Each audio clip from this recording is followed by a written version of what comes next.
For 45 years, my wife Martha told me she was going to the bank every Monday morning just to handle the household bills and organize her coupons. I believed her because I was just a retired structural engineer who trusted his wife implicitly. I handed over my paycheck every week and never asked questions. But standing at her funeral with the rain soaking through my cheap black suit, my son handed me a brochure for a state-run nursing home and told me I had 48 hours to vacate the house I built with my own hands. They thought I was weak.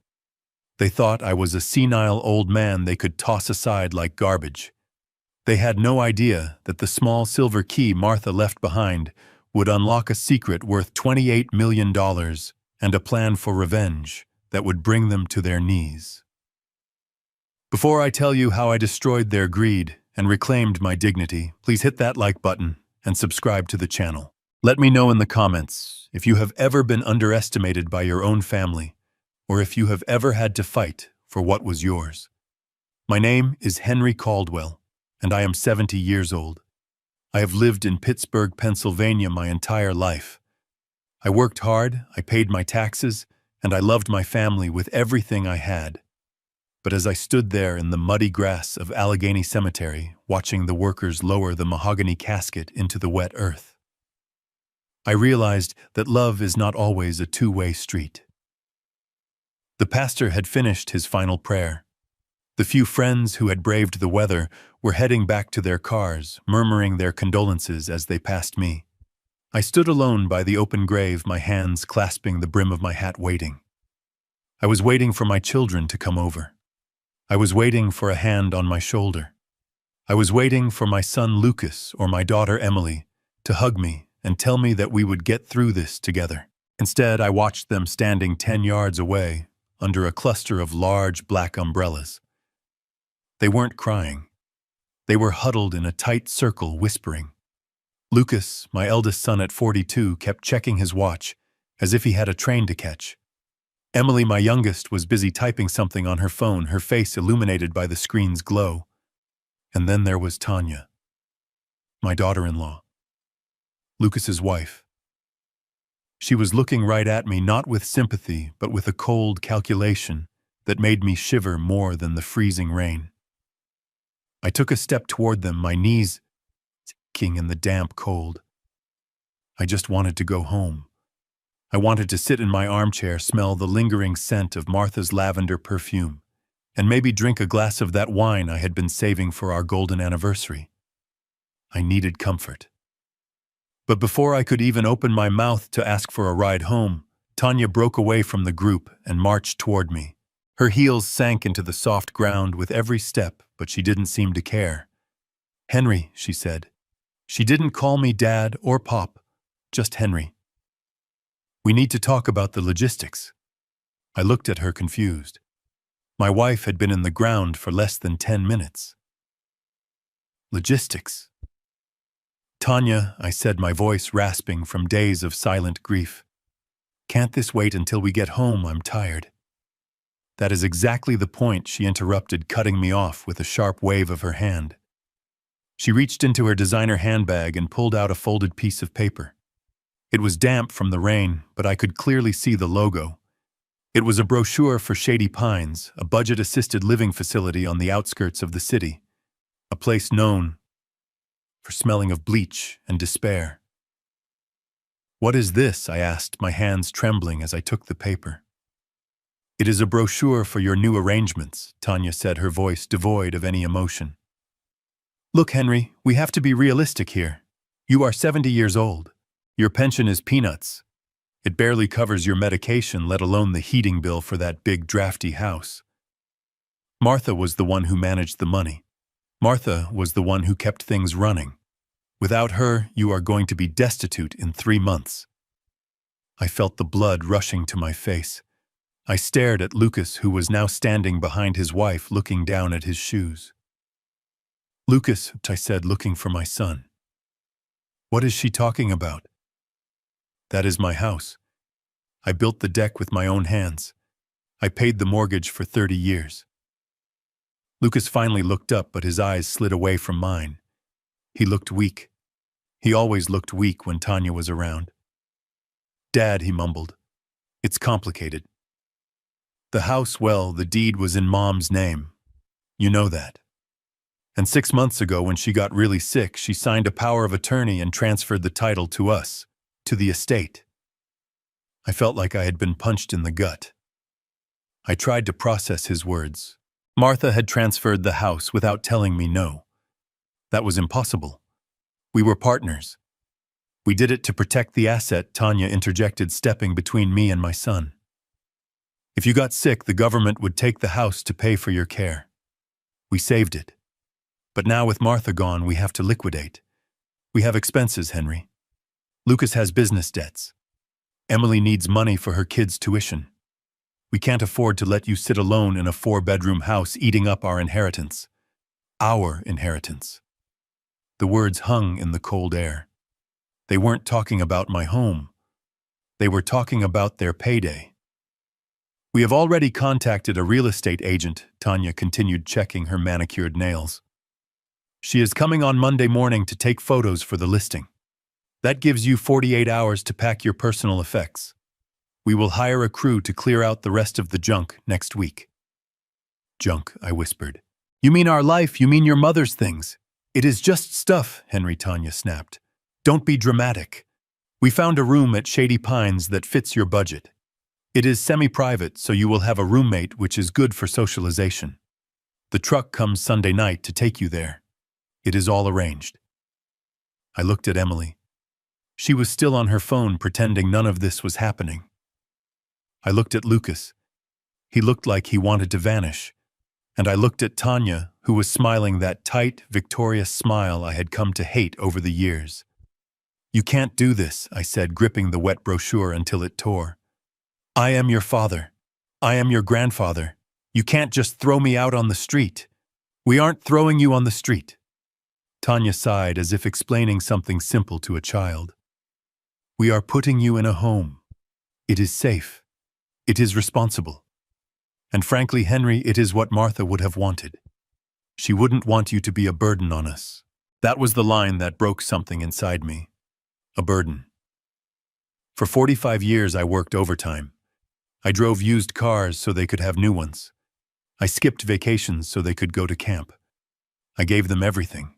And now, standing over my wife's grave, they were discarding me like a piece of broken furniture. I straightened my back. The pain in my knees was still there, but a cold fire was starting to burn in my chest. I looked Tanya dead in the eye. You are giving me 48 hours, I asked quietly. Yes, she said. Sunday night. Be ready. She turned on her heel and started walking back to their car. Lucas mumbled a quick, sorry, Dad, and followed her like a trained puppy. Emily didn't even say goodbye.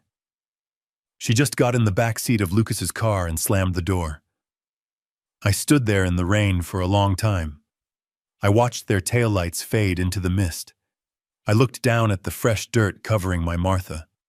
I had never felt so alone, so small, so betrayed in my entire life. I was 70 years old.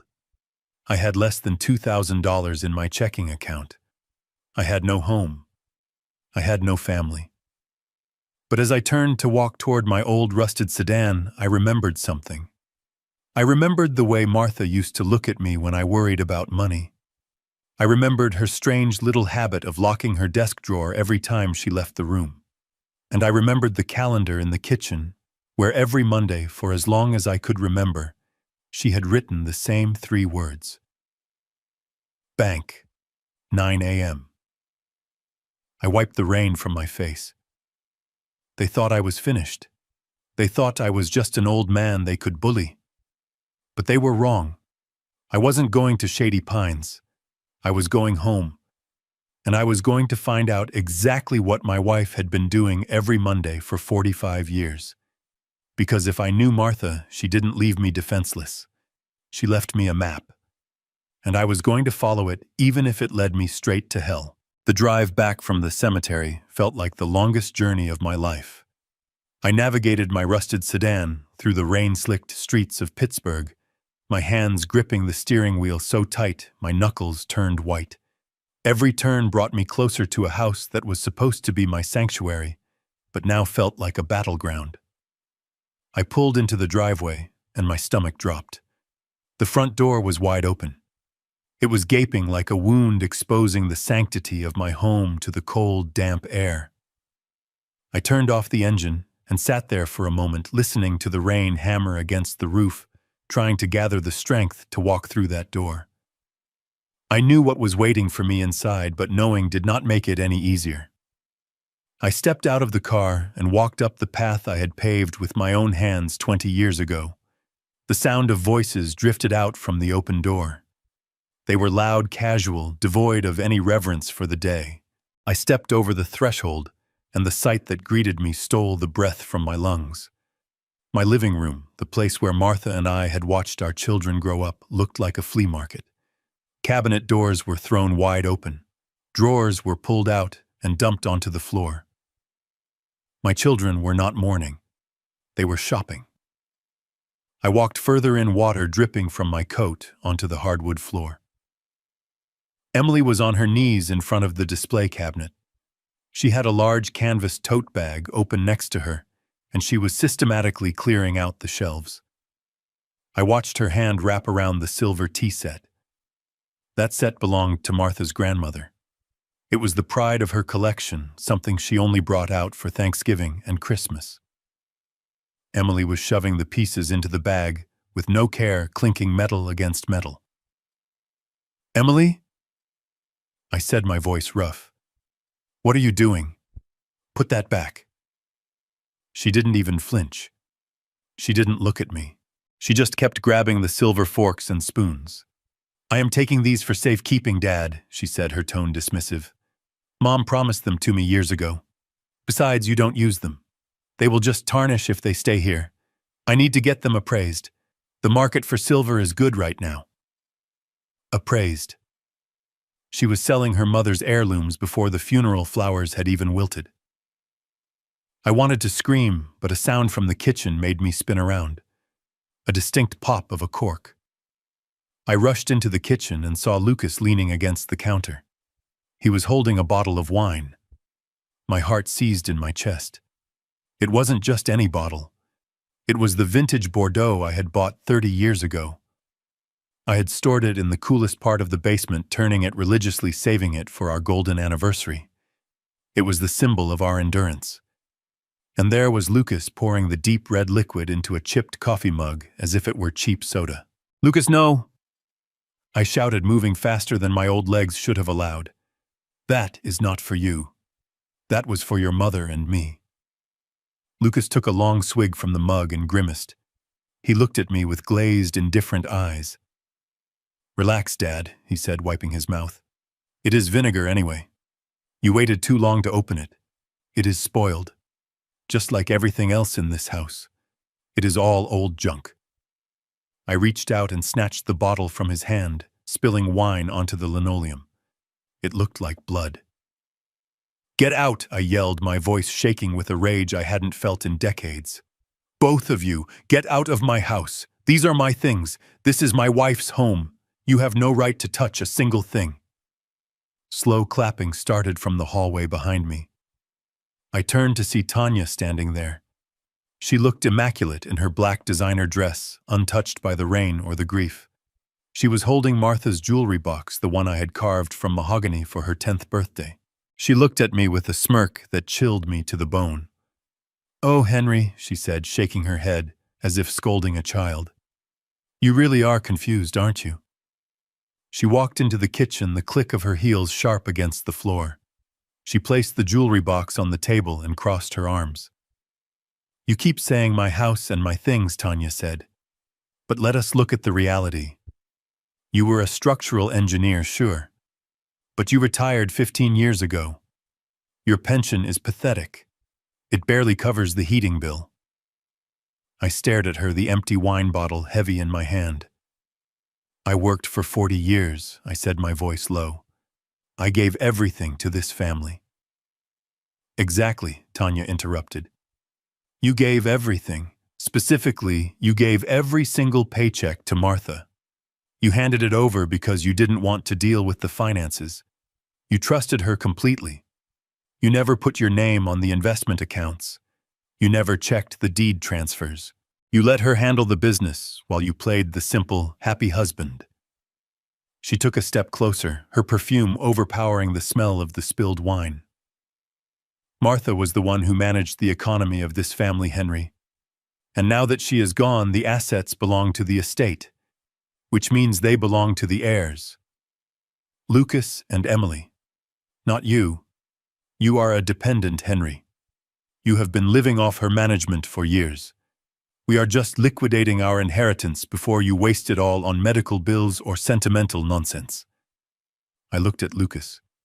He wouldn't meet my eyes. He just poured more wine into his mug.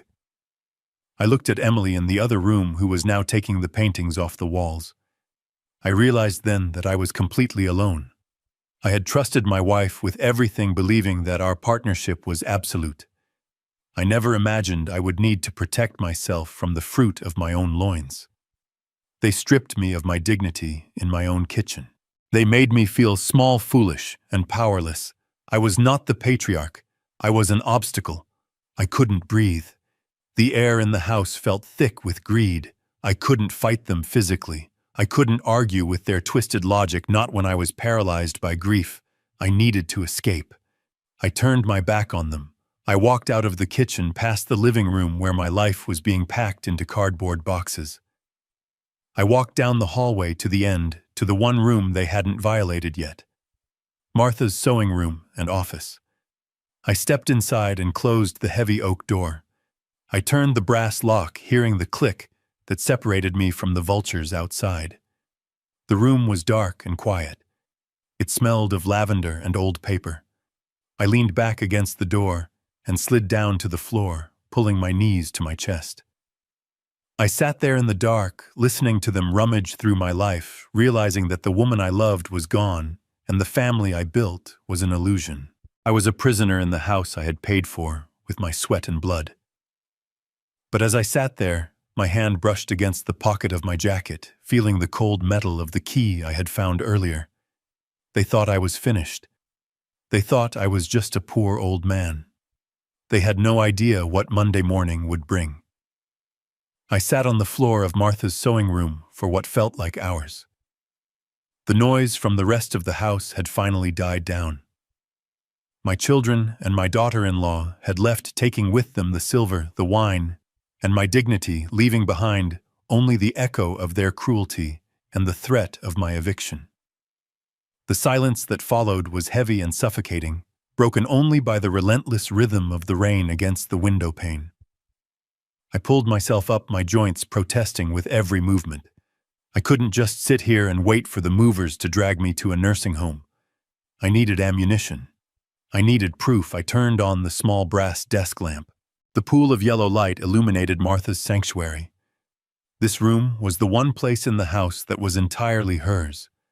It was where she mended my work shirts, where she balanced the checkbook, and where she spent hours organizing the life I took for granted. I walked over to the gray metal filing cabinet in the corner. If there was a deed, a title, or a document that proved my ownership of this house, it had to be here. I pulled open the top drawer. It groaned on its tracks. Inside, everything was meticulously labeled in Martha's neat cursive script. Utilities, insurance, medical, taxes. I started pulling files, my hands shaking as I flipped through pages of receipts and statements. I found the electric bills going back 10 years. I found the warranty for the water heater we replaced in 2015. I found every single tax return we had filed since 1980. But as I dug deeper, a cold realization began to settle in my stomach. I couldn't find the deed. I couldn't find the mortgage discharge papers. I found the property tax records, but when I looked closely at the most recent one, my breath caught in my throat. The name listed on the owner line wasn't Henry and Martha Caldwell. It was the Martha Caldwell Revocable Trust. The date of the transfer was 6 months ago. Tanya hadn't been lying. My wife, the woman I trusted with my life, had signed away our home without saying a word to me. "Why, Martha?" I whispered to the empty room. "Why did you do this?" I slammed the drawer shut, the metallic clang ringing in my ears. I felt a surge of betrayal so sharp it nearly brought me to my knees. Was I truly just a dependent to her? Did she think I was too incompetent to handle our affairs? I turned away from the cabinet, my eyes scanning the room for anything else, any clue that would make sense of this madness. My gaze landed on the bookshelf above her sewing table. Lined up perfectly were dozens of small, leather-bound pocket calendars. Martha never used a smartphone or a computer to track her days. She wrote everything down. I reached up and pulled down the volume from this year. I opened it to the current week. It was blank except for the date of her death, which she obviously hadn't planned. I flipped back a few months. Doctor appointment. Grocery. Church committee. Normal, mundane entries. I pulled down the calendar from the previous year, then the one from 5 years ago, then 10. I started laying them out on the sewing table, opening them to random months. I was looking for a pattern, though I didn't know what it was. And then I saw it. It started in 1979. On the first Monday of January, in blue ink, she had written 3 words, 9 a.m., meet P. I checked the next Monday. 9 a.m. Meet P. I checked a Monday in July of 1985. 9 a.m. Meet P. I checked a Monday in October of 1999. 9 a.m. Meet P. I frantically opened every single planner, my heart racing faster with each page I turned. Every single Monday, for 45 years, Martha had an appointment at 9 in the morning with someone named P. She never missed a week. Not when the kids were sick. Not when it snowed. Not even on holidays, though. On those days, the entry was moved to Tuesday. Who was P? A dark, poisonous thought entered my mind. Was it a man? Was it a lover?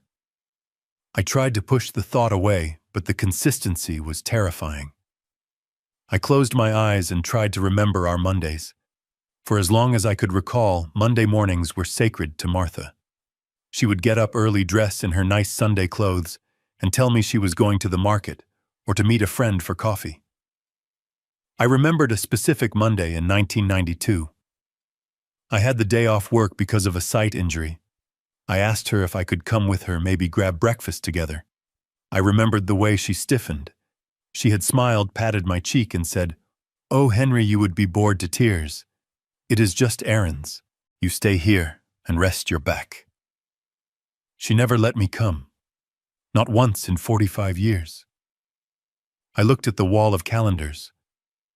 This wasn't a grocery run. You don't schedule groceries for 9 a.m. sharp for 4 decades. This was a secret life. I sat down at her sewing table, feeling the weight of 45 years of potential deception crushing me. My hand brushed against the underside of the table surface. It was an antique Singer base, heavy cast iron and solid oak. Martha loved this table. She spent more time here than anywhere else. My fingers grazed something uneven on the wood beneath the drawer. I frowned and ducked my head to look under the table. The wood was smooth, but there was a seam that didn't look right. It looked like a panel. I pressed on it, but it didn't budge. I ran my fingers along the edge until I felt a small indentation, a latch. My heart hammered against my ribs. I grabbed a letter opener from her pencil cup and wedged it into the seam. I shouldn't be doing this. This was her private space. But she was gone, and she had left me in a burning house with no exit. I needed to know who P was. I needed to know if my entire marriage had been a lie. I pushed the letter opener hard. There was a sharp crack of splintering wood, and a small, shallow drawer dropped down from the underside of the table. It was a hidden compartment. My breath hitched. Inside the compartment there was no money. There were no love letters. There was only one object resting on a bed of velvet lining. It was a key. I reached out and picked it up. It was heavy, made of old tarnished brass, cold to the touch. It wasn't a house key or a car key. It was long, with complex teeth and a rounded head. Stamped into the metal on one side was the number 404. On the other side was a logo I recognized instantly, though it was worn down by years of handling. It was the logo of First City Bank, the oldest bank in Pittsburgh. I stared at the key, my mind racing to connect the dots. First City Bank, Box 404, 9 a.m. Meet PP wasn't a person. P was a place, or a person at a place. Paxson. Mr. Paxson was the branch manager at First City. He had been there since I was a young man. Martha wasn't meeting a lover. She was going to the bank. But why? We had a joint checking account at a different bank, a small credit union near my old job. We never banked at First City. Why would she go there every week? Why would she hide the key in a secret compartment under her sewing table? And why, for the love of God, did she never tell me? I gripped the key so hard the edges dug into my palm. This key was the answer. It had to be. It was the only thing she had hidden. The calendars were the map, and this key was the destination. I looked at the clock on the wall. It was 3 in the morning. The bank wouldn't open for another 6 hours. 6 hours of agonizing waiting. 6 hours of wondering if I was about to discover a fortune or a debt that would bury me. I stood up and walked to the window, looking out at the dark, wet street. My car was still there, parked where I left it. The house was quiet now, stripped of its treasures, hollowed out by my children's greed. But in my hand I held a piece of metal that felt like hope. Or perhaps it was a weapon. Martha didn't do things without a reason. She was the most practical woman I had ever known. She wouldn't hide a key for 45 years unless it opened something that mattered. I thought about Tanya's smirk. I thought about Lucas pouring my wine down his throat. I thought about the brochure for the nursing home. They thought the story was over. They thought they had won. I squeezed the brass key in my fist. I wasn't going to sleep. I was going to shower, shave, and put on my best suit, the one I wore to the funeral. And at 9 a.m. sharp, just like my wife had done for nearly half a century, I was going to meet P. If there was a secret in Box 404, I was going to find it. And if that secret gave me even a sliver of power, a fraction of leverage, I was going to use it. My grief was slowly being replaced by a cold, hard resolve. "You left me a trail, Martha," I whispered to the rain-streaked glass. "I am going to follow it, and God help anyone who tries to stop me." I turned off the lamp, leaving the room in darkness, but for the first time since she died, I didn't feel lost. I had a mission. The sun would rise soon, and with it the truth. I walked out of the room, locking the door behind me, the brass key burning a hole in my pocket, waiting for Monday morning. Monday morning arrived with a sky the color of a bruised plum. The rain hadn't stopped since the funeral, turning the city into a gray, weeping landscape. I stood outside the heavy glass doors of First City Bank, smoothing down the lapels of my black suit. It was the same suit I had worn to bury my wife 3 days ago, and frankly, it was the only suit I owned that still fit. It smelled faintly of mothballs and damp wool, a scent that seemed to cling to me like a second skin. I caught my reflection in the polished glass. I looked terrible. My eyes were rimmed with red, sunken deep into a face etched with 70 years of hard work and recent grief. My white hair was combed, but the wind had already messed it up. I didn't look like a man coming to handle serious business. I looked like a man coming to ask for a loan extension, or perhaps just to get out of the rain. I looked like exactly what Tanya said I was, a burden, a relic. I took a deep breath, clutching the cold brass key in my pocket so hard it hurt. This was it, the end of the trail Martha had left me. I pushed through the revolving doors and stepped into the lobby. The bank was cavernous, smelling of floor wax and money. High ceilings, marble floors, and the quiet hum of commerce. It was intimidating. A security guard standing near the entrance took one look at me and took a half step forward. He was young, built like a linebacker with a headset and a look of practiced suspicion. His eyes raked over my scuffed shoes and my frayed cuffs. I could see him making the calculation. Is this guy a vagrant? Is he going to cause trouble? I straightened my spine and walked past him, trying to project a confidence I didn't feel. I headed straight for the teller line. It was empty, thankfully. I approached the window where a young woman with perfectly straightened hair and a name tag that read, Jessica, was typing on her computer. She didn't look up immediately. She let me stand there for a good 10 seconds, a subtle power play I had seen 1,000 times. Can I help you, sir?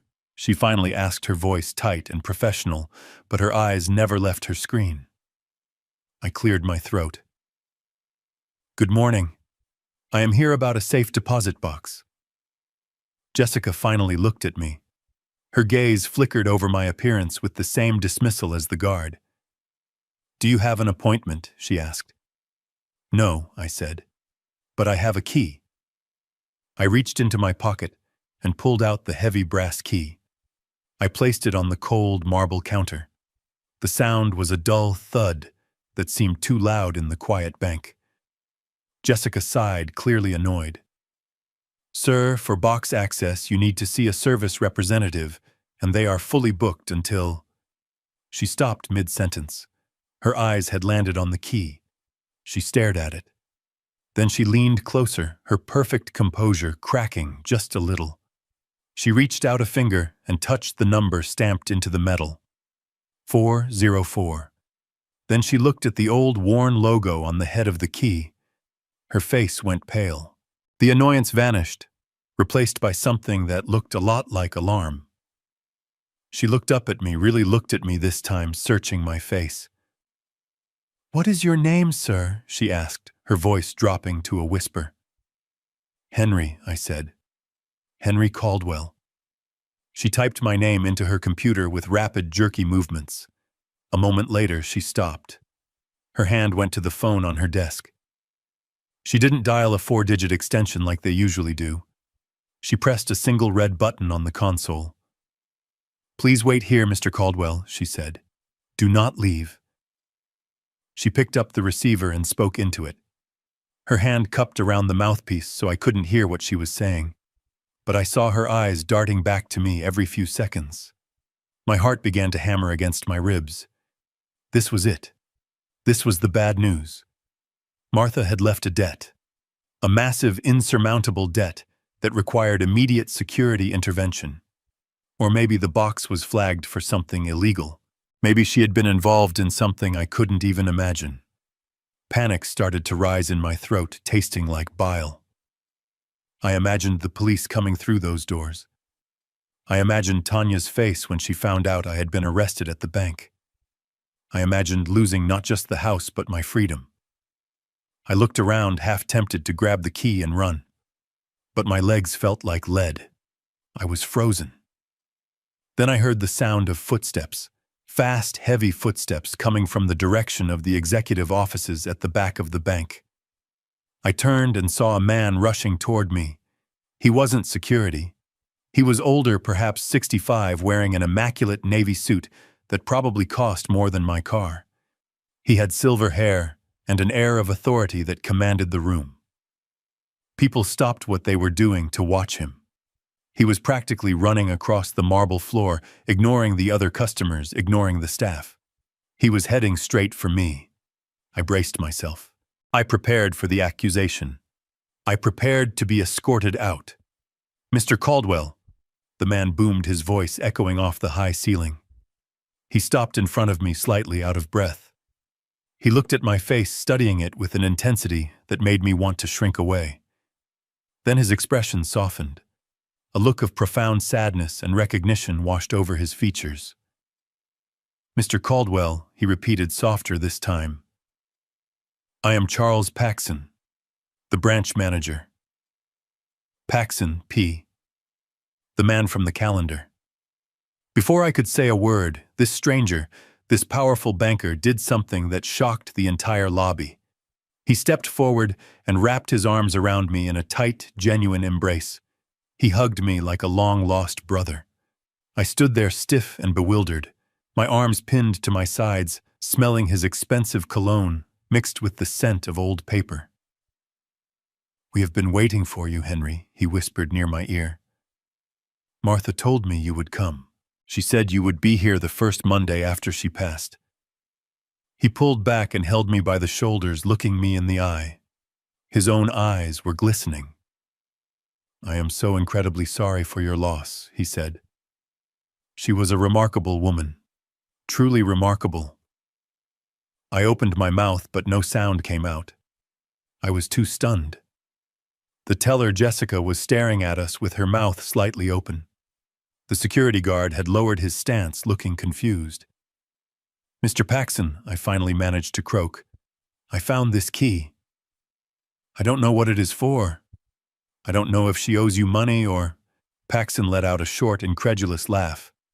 "Owe us money, oh, Henry." "No, come with me, please." He didn't wait for an answer. He turned to the teller.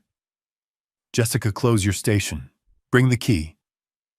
He put a hand on my back, gentle but firm, guiding me away from the public counter. He led me toward a set of double oak doors that were usually guarded by a keypad and a camera. As we approached, he swiped his own badge, and the doors clicked open. We walked through, leaving the noise of the lobby behind. The air back here was different, cooler, quieter. We walked down a plush carpeted hallway lined with oil paintings of serious-looking men from the 19th century. Employees in glass-walled offices looked up as we passed, their eyes widening when they saw the branch manager escorting a man in a shabby funeral suit. "Where are we going?" I asked, my anxiety spiking again. "To the vault," Henry Paxson said. "To the private vault. Not the one downstairs for the public. The one for our legacy clients." Legacy clients. The words meant nothing to me. I was a man who clipped coupons for canned soup. I wasn't a legacy client. We reached a heavy steel door at the end of the hall. Paxson placed his hand on a biometric scanner. A green light flashed and the heavy tumblers shifted with a deep, resonant clank. He pulled the door open and ushered me inside.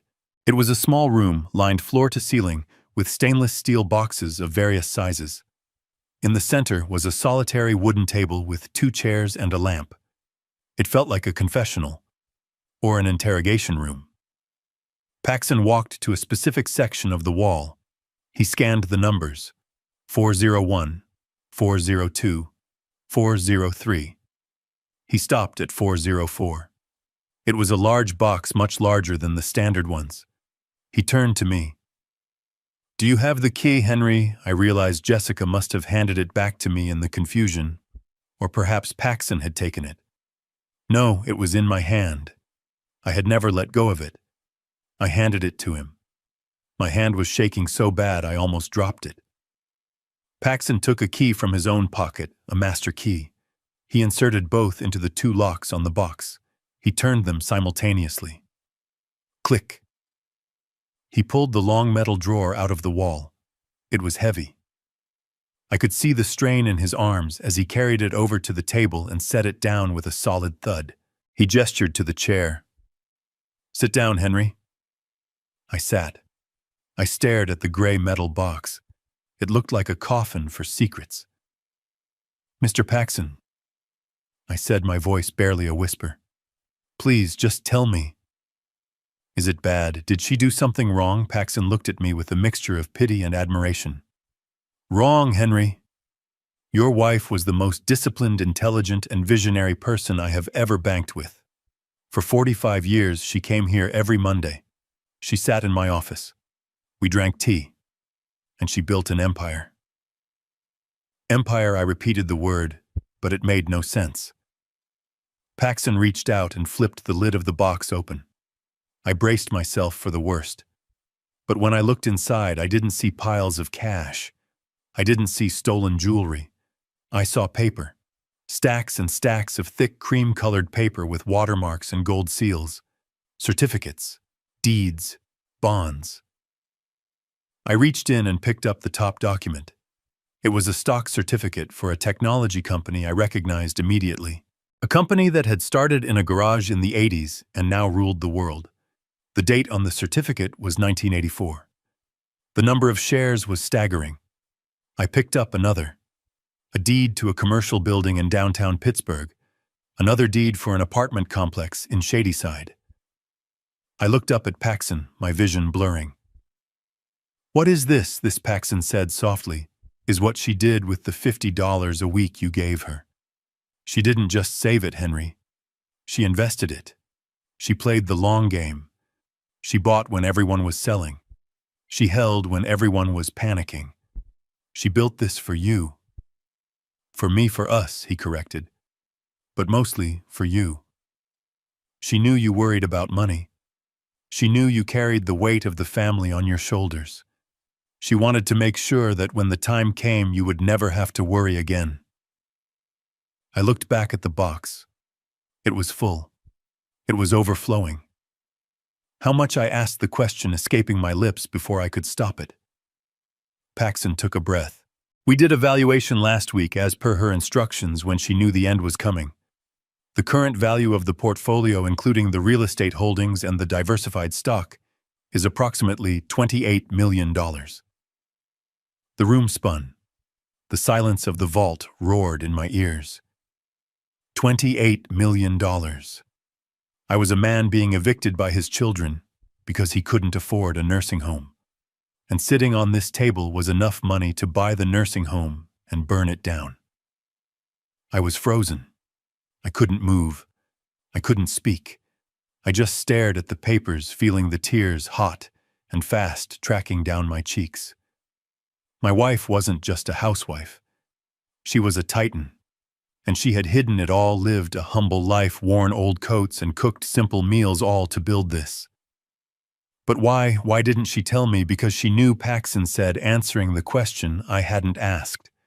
She knew your children, and she knew that if they knew about the money, they would destroy you to get it. She protected you, Henry, until the very end. He reached into the box again and pulled out something else, a small black leather notebook.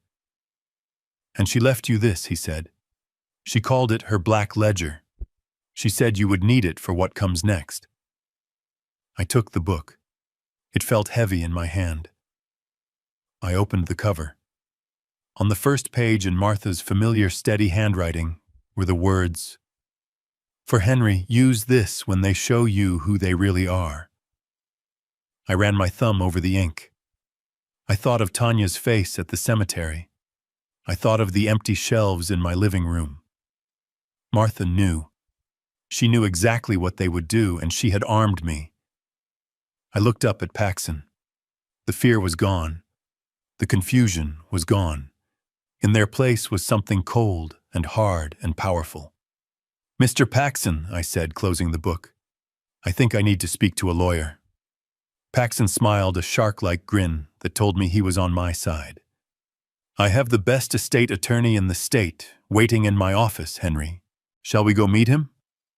I stood up, smoothing my old suit. I didn't feel like a beggar anymore. I felt like the man my wife knew I could be. "Lead the way," I said. The heavy steel door of the private viewing room clicked shut behind us, sealing out the rest of the world with a finality that made my ears pop. The silence in the room was absolute, heavy with the scent of old dust and polished metal. Paxson placed the long gray metal box on the mahogany table. It sat there like a monolith, cold and uninviting. I stared at it, my hands gripping the armrests of the leather chair so hard that my knuckles turned white. I was terrified.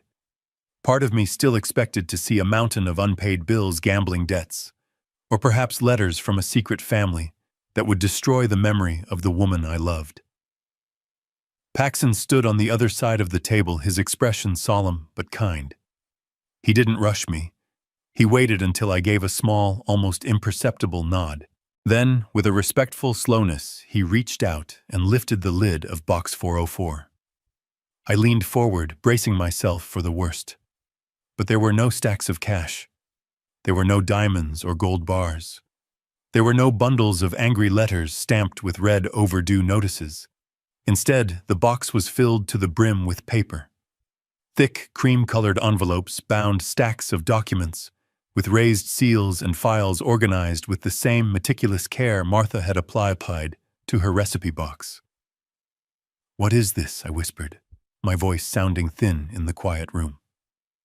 Paxson reached in and pulled out the first stack. He laid it gently in front of me. "It is history, Henry," he said softly.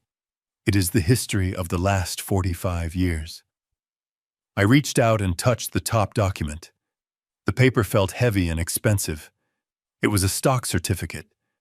I recognized the name of the company immediately. It was a local steel mill, one of the giants that had built Pittsburgh, but the date on the certificate was from 1976. I looked at another, an oil company in Texas. Then another, a technology firm from California that started in a garage in the 80s. I looked up at Paxson, confusion clouding my mind. "I don't understand. We didn't have money for stocks. We lived paycheck to paycheck. I gave her my check every week and she gave me $50 for gas and lunch." That was it. Paxson smiled, a genuine look of admiration in his eyes. "Henry, do you remember that $50 a week you handed her for the household surplus? The money you told her to keep for a rainy day?" Nodded slowly. "Yes. I thought she used it for groceries, or for the kids' clothes." "She didn't," Paxson said. "She stretched the rest of your paycheck to cover the bills. She clipped coupons. She mended clothes. She made meals out of nothing. And that $50 every single Monday morning, she walked into my office and deposited it. But she didn't leave it in a savings account to rot with inflation.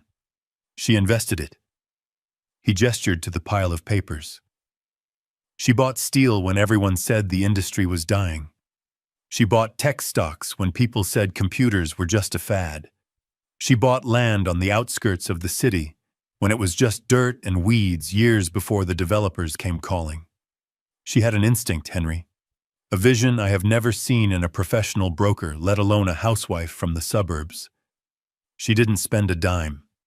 She reinvested every dividend. She let the compound interest work its magic for 4.5 decades. I looked back down at the papers. My hands were shaking uncontrollably now. I picked up a deed to a commercial complex downtown. I picked up a statement from a mutual fund that had grown exponentially. "So this is worth what, a few $100,000, I asked, trying to wrap my head around the scale of it. "That would be enough to save the house. That would be enough to keep me out of the nursing home." Paxson took a deep breath. He walked around the table and stood next to me. "Henry, we ran the valuation last week, just before she passed. She wanted an up-to-date figure for you." He placed a single sheet of paper on top of the pile. There was a number printed at the bottom in bold black ink. I stared at it. I blinked, sure that my old eyes were failing me. I counted the commas. I counted the zeros. $28,450,000. The room seemed to tilt. The air grew thin. I couldn't breathe. I couldn't speak. I was frozen, trapped in a moment of absolute cognitive dissonance. $28 million.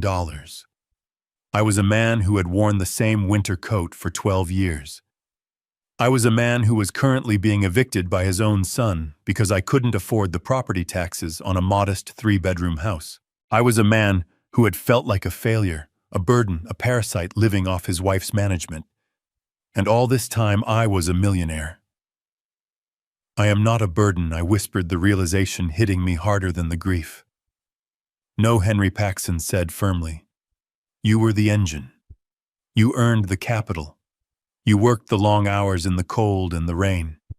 You broke your back on those bridges." Martha always said that. She said she was just the steward. You were the source. She took your sweat, and she turned it into an empire. She did this for you. I felt a tear, hot and heavy, roll down my cheek. Then another. And then I broke. I buried my face in my hands and I wept. I didn't cry for the money. I didn't cry for the luxury I had missed, or the vacations we never took. I cried for her. I cried for the woman who had loved me enough to deny herself everything so that I would never have to be afraid. She had worn old shoes so I could have this security. She had let our children think we were poor, so they wouldn't become spoiled, though God knows that didn't work out as she planned. She had carried this secret alone for 45 years. She had walked into this bank every Monday, played the game of high finance, and then went home to cook pot roast and listen to me complain about the cost of heating oil. She was a giant, and I had never truly known her. I sat there for a long time, letting the tears wash away the shame of the last few days. I wasn't a senile old man. I wasn't a charity case. I was the husband of Martha Caldwell, and together we had conquered the world without anyone knowing. Eventually, the tears subsided. I wiped my face with a rough handkerchief. I looked at the box again. It wasn't just paper. It was armor. It was a weapon. "Is that all of it?" I asked, my voice steadying. "Not quite," Paxson said.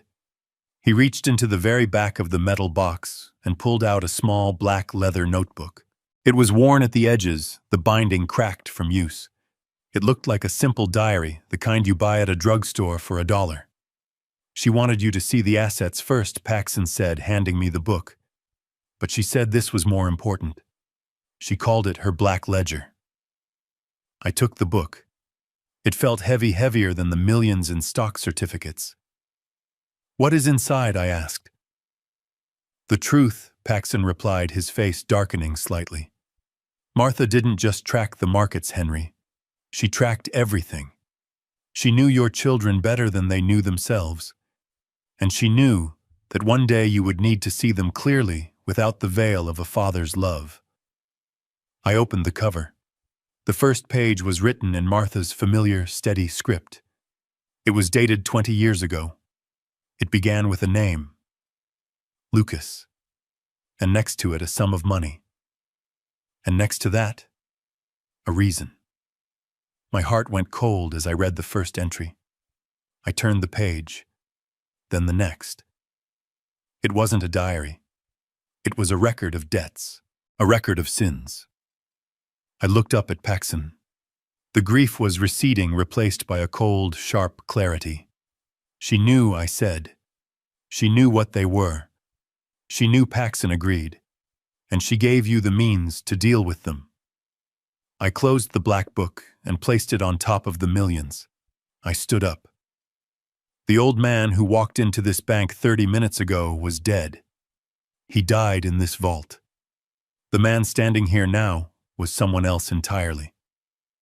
"Mr. Paxson," I said, "I think I need to make a withdrawal, and then I need to see a lawyer." Paxson smiled, a shark-like grin that told me the real game was just beginning. "I have the best estate attorney in the city, waiting in conference room B, Henry. He has been on retainer for this moment for 5 years." I smoothed down my jacket. I picked up the black ledger. "Let's go," I said.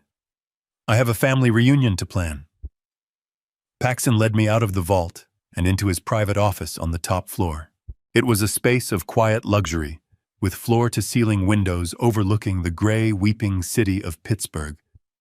He poured me a glass of water from a crystal carafe, but I didn't drink it. I sat in a high-backed leather chair, the black notebook resting on my knees like a heavy stone. Paxson sat behind his desk, watching me with that same patient, knowing expression. He didn't push me to open it. He knew that what I was about to read would change the way I looked at my family forever. I took a deep breath and opened the cover. The first page was dated October 14th, 2010. I remembered that year. It was a hard year. The economy was down and Lucas had just started his own contracting business. I remembered him coming to us pale and shaking, saying he had been an fender bender and needed help with the insurance deductible. I remembered giving him $500 from my secret stash in the garage, thinking I was saving the day. I looked at the entry in Martha's handwriting. It didn't say insurance deductible. It said settlement. October 14th, 2010. Lucas.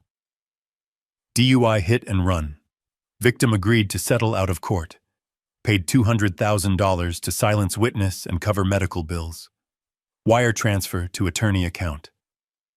I stared at the numbers. $200,000. My son hadn't just scraped a bumper. He had hurt someone. He had been drunk. And he had come to his mother not for forgiveness, but for a bailout. And she had paid it. She had quietly, efficiently paid a fortune to keep him out of jail, all while cooking dinner and asking me how my day was. I turned the page, my fingers numb. There were more entries for Lucas. Failed business loans she paid off. Credit card debts cleared. But then I saw Emily's name. Emily. August 2015. I remembered that summer. Emily was crying on the porch, saying her boyfriend, a man I never liked, had lost his job, and they were going to be evicted.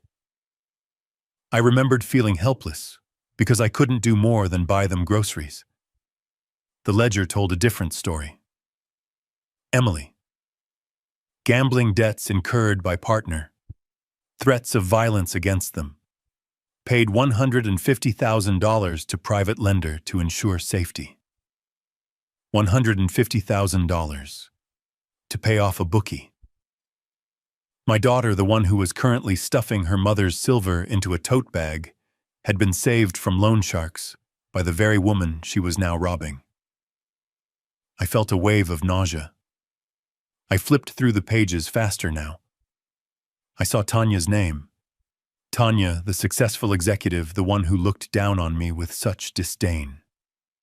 Tanya. March 2018. Corporate embezzlement accusation. Paid $50,000 to internal audit team member to suppress evidence and facilitate resignation without charges. Paid headhunter $20,000 to secure position at new firm. It was all there. Every success they claimed was bought. Every disaster they avoided was paid for.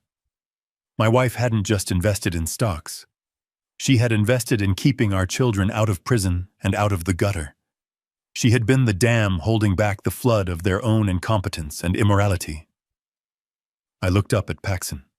The room felt freezing cold. She knew I whispered. She knew everything. She did, Paxson said, his voice grave. She told me once that she realized early on that her children lacked your moral compass, Henry. She said they inherited her ambition, but none of your integrity. She knew that if she didn't clean up their messes, they would drag you down with them. She paid their debts to protect you, not them. She wanted you to retire in peace, not spend your golden years visiting your son in the county jail. I looked back at the book. It was a catalog of failures. My children were not just greedy. They were broken, and they had drained their mother for years, likely never knowing the true extent of her wealth, just knowing that if they pushed hard enough, the money would appear. But why hide it from me, I asked, the hurt piercing through the anger. Why let me think we were scraping by? Because she knew you, Henry, Paxson said. You are a man of principle. If you knew Lucas had driven drunk and hurt someone, you would have made him turn himself in. If you knew Tanya had stolen money, you would have insisted she face the consequences. Martha loved you for that, but she also knew it would break your heart, so she carried the burden alone. She bought their freedom so you could keep your pride in them. I closed the book. The leather cover felt cold under my fingers. My pride. That was a laugh. I had no pride left in them. Whatever illusion of a family I had was gone, buried under lines of ink and dollar signs. Paxson opened a drawer in his desk and pulled out a thick document bound in blue paper. This is the last piece, Henry, he said. This is the Martha Caldwell Living Trust. He slid it across the desk. The deed to the house isn't in Lucas's name, Paxson explained. Tanya lied to you, or perhaps they forged a document to scare you. The house, the stocks, the cash, everything is in this trust. And as of 3 days ago, you are the sole trustee and the primary beneficiary. I touched the document. What about them? I asked. Paxson leaned forward. Section 4, paragraph 2. It states that no distribution of assets shall be made to Lucas Caldwell, Emily Caldwell, or any of their spouses without the express written consent of the trustee. That is you, Henry. You have total control. You can give them everything, or you can give them absolutely nothing. It is entirely up to you. I sat back in the chair. The power of it washed over me. For the last 48 hours, I had been a victim. I had been a piece of debris being swept away by their cruelty. But now the tide had turned. I held the keys to the kingdom. I held the deed to the roof over their heads. I held the ledger of their sins. I thought about the way Tanya had looked at me at the funeral. I thought about the brochure for the nursing home. They wanted to discard me because I had no value to them. They thought the Bank of Martha was closed, so they were stripping the fixtures. They didn't know the bank was under new management. I picked up the black ledger. I ran my hand over the cover one last time. I wasn't just an old man anymore. I wasn't just a grieving husband. I was the judge, the jury, and the executioner. I stood up. The joints in my knees didn't ache. My back was straight. The fog of grief that had clouded my mind for 3 days had evaporated, burned away by the white-hot heat of the truth. Mr. Paxson, I said, my voice steady and low. I need to make a withdrawal. Not a big one. Just enough to buy a few things. Paxson smiled. Anything you need, Henry? I need a new suit, I said. I need a haircut. And I need a hotel room. The best one in the city. I looked at the Blue Trust document. And I need a lawyer, I added. One who enjoys a good fight. Paxson picked up his phone. I have just the man, he said. He is a shark. And he hates bullies. I nodded. Good. Because I have a lesson to teach. And it is going to be expensive. I walked to the window and looked out at the city. Somewhere out there, my children were probably congratulating themselves. They were probably counting the money they would get from selling my house. They were probably laughing about how easy it was to push the old man out. Let them laugh, I thought. Let them enjoy their victory for a few more hours. Because when the storm hits, they won't even see it coming. And this time Martha won't be there to bail them out. This time they answer to me. I drove back to the house in silence. The rain had finally stopped, leaving the streets slick and black under the streetlights. I parked my car a block away, needing a moment to prepare for the performance of a lifetime. I looked in the rearview mirror. I messed up my hair, unbuttoned my collar, and rubbed my eyes until they were red and irritated. I needed to look broken. I needed to look like a man who had just lost everything. I reached into the glove compartment and pulled out the small, folded note Martha had left tucked inside the black ledger. It was short. Just one sentence written in her shaky final script. Give them one last chance to be human, Henry, but don't hold your breath. I put the note in my pocket right next to the brass key. I took a deep breath, letting my shoulders slump, letting the years of weight settle back onto my frame. I wasn't the millionaire with a shark lawyer on retainer anymore. I was Henry the burden, Henry the liability. I walked up the driveway, dragging my feet. The house was blazing with light. I could hear music, upbeat celebratory music. They were partying. My wife was in the ground for 3 days, and they were throwing a party in her living room. I unlocked the front door and stepped inside. The air smelled of pizza and cheap beer. Lucas, Tanya, and Emily were in the living room. They had cleared off the coffee table and covered it with brochures for new cars and vacation printouts. They were spending the money they thought they would get from selling the house. They froze when they saw me. The music died abruptly as Emily scrambled to hit pause on her phone. Tanya was the first to recover. She stood up, her face twisting into a mask of annoyance. Henry, she said, her voice sharp. We thought you were packing. The movers are coming tomorrow morning. You can't just wander in here and disrupt us. We are busy handling the estate. I didn't answer immediately. I walked into the room and sank onto the nearest chair, burying my face in my hands. I let out a shuddering breath, a sound of pure despair. What is it now? Dad Lucas asked, sounding more bored than concerned. Don't tell me you lost your wallet again.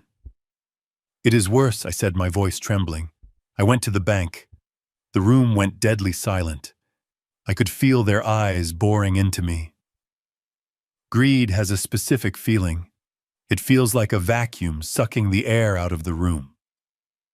The bank, Tanya repeated slowly. Which bank? Did you find an account? Is there money? I looked up at them, making sure my eyes were wet. No, I said. There is no money. I found a notice. A tax lien. Emily scoffed. A tax lien. Mom paid the taxes. She was obsessed with them. That is what I thought, I said. But the bank manager told me there was a mistake, a filing error from 5 years ago.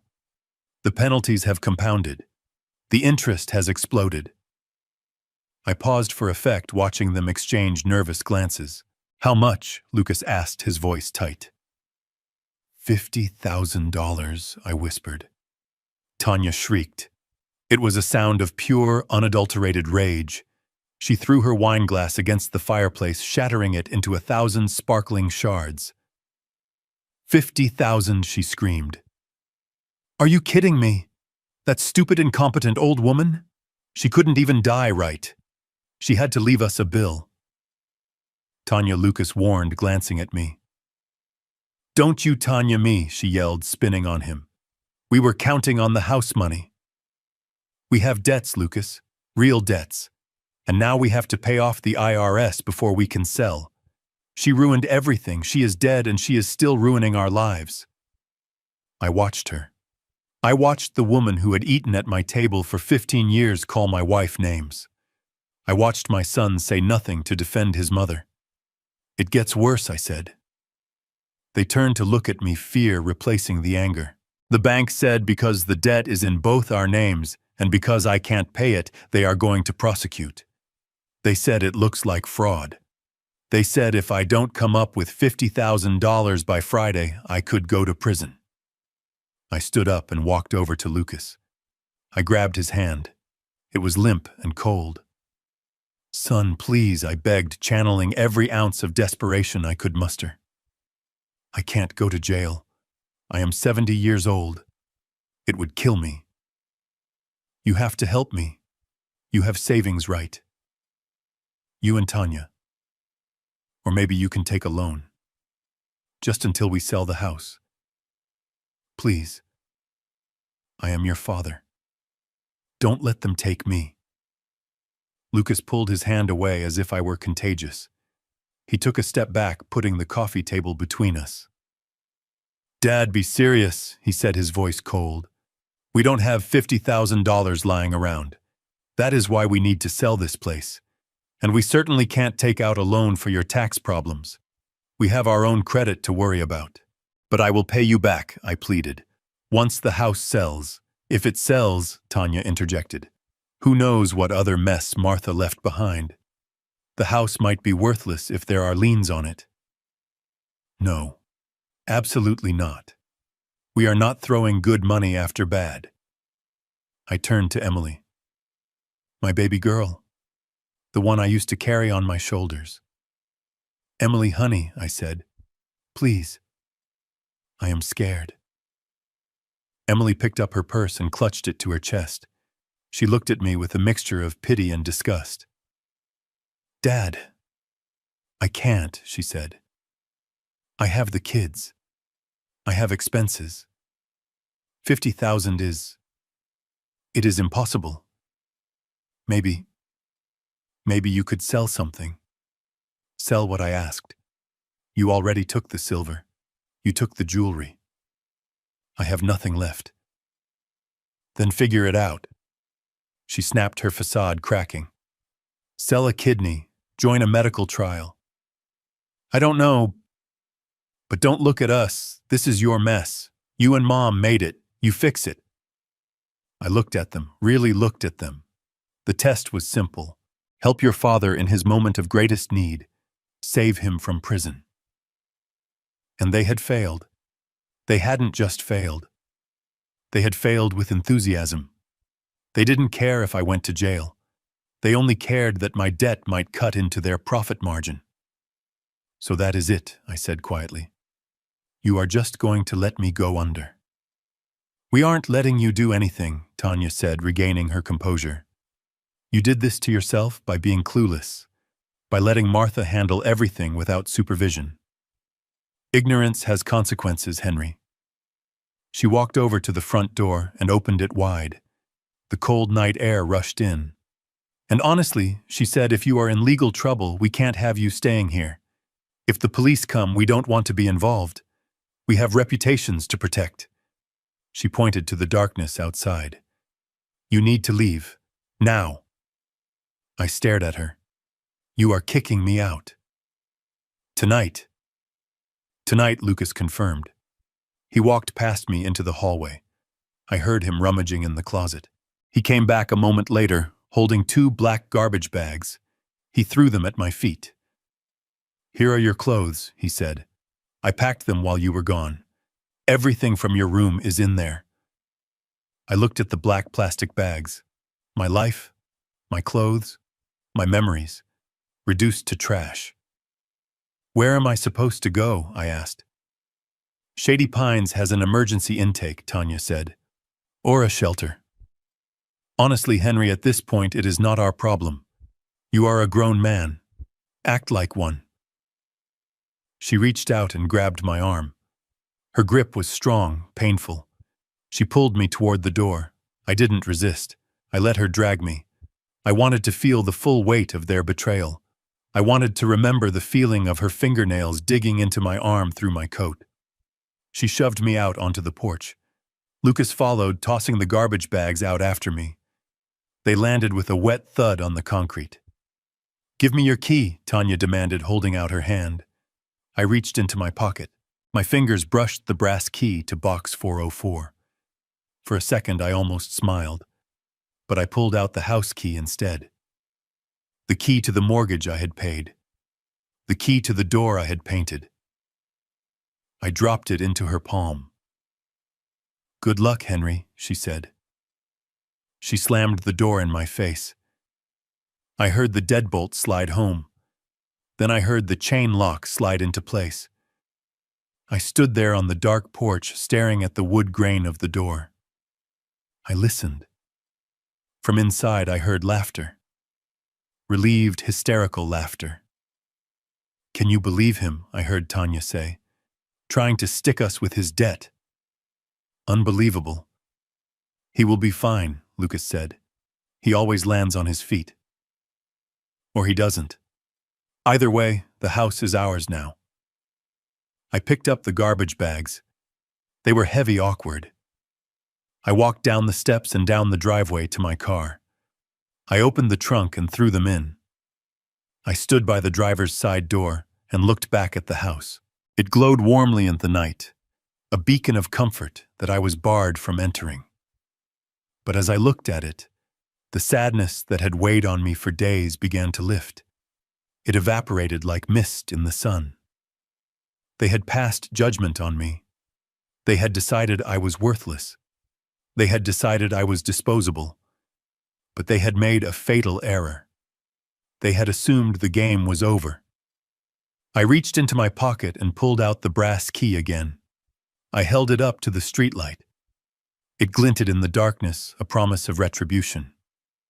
I wasn't the pathetic old man they thought I was. I was the trustee. I was the landlord, and I was about to bring the ceiling down on their heads. A cold smile spread across my face. It wasn't a nice smile. It was the smile of a wolf that has just realized the sheep have locked themselves in the pen with him. Enjoy the house, kids, I whispered. Keep it warm for me. I got into my car and started the engine. I didn't look back as I drove away.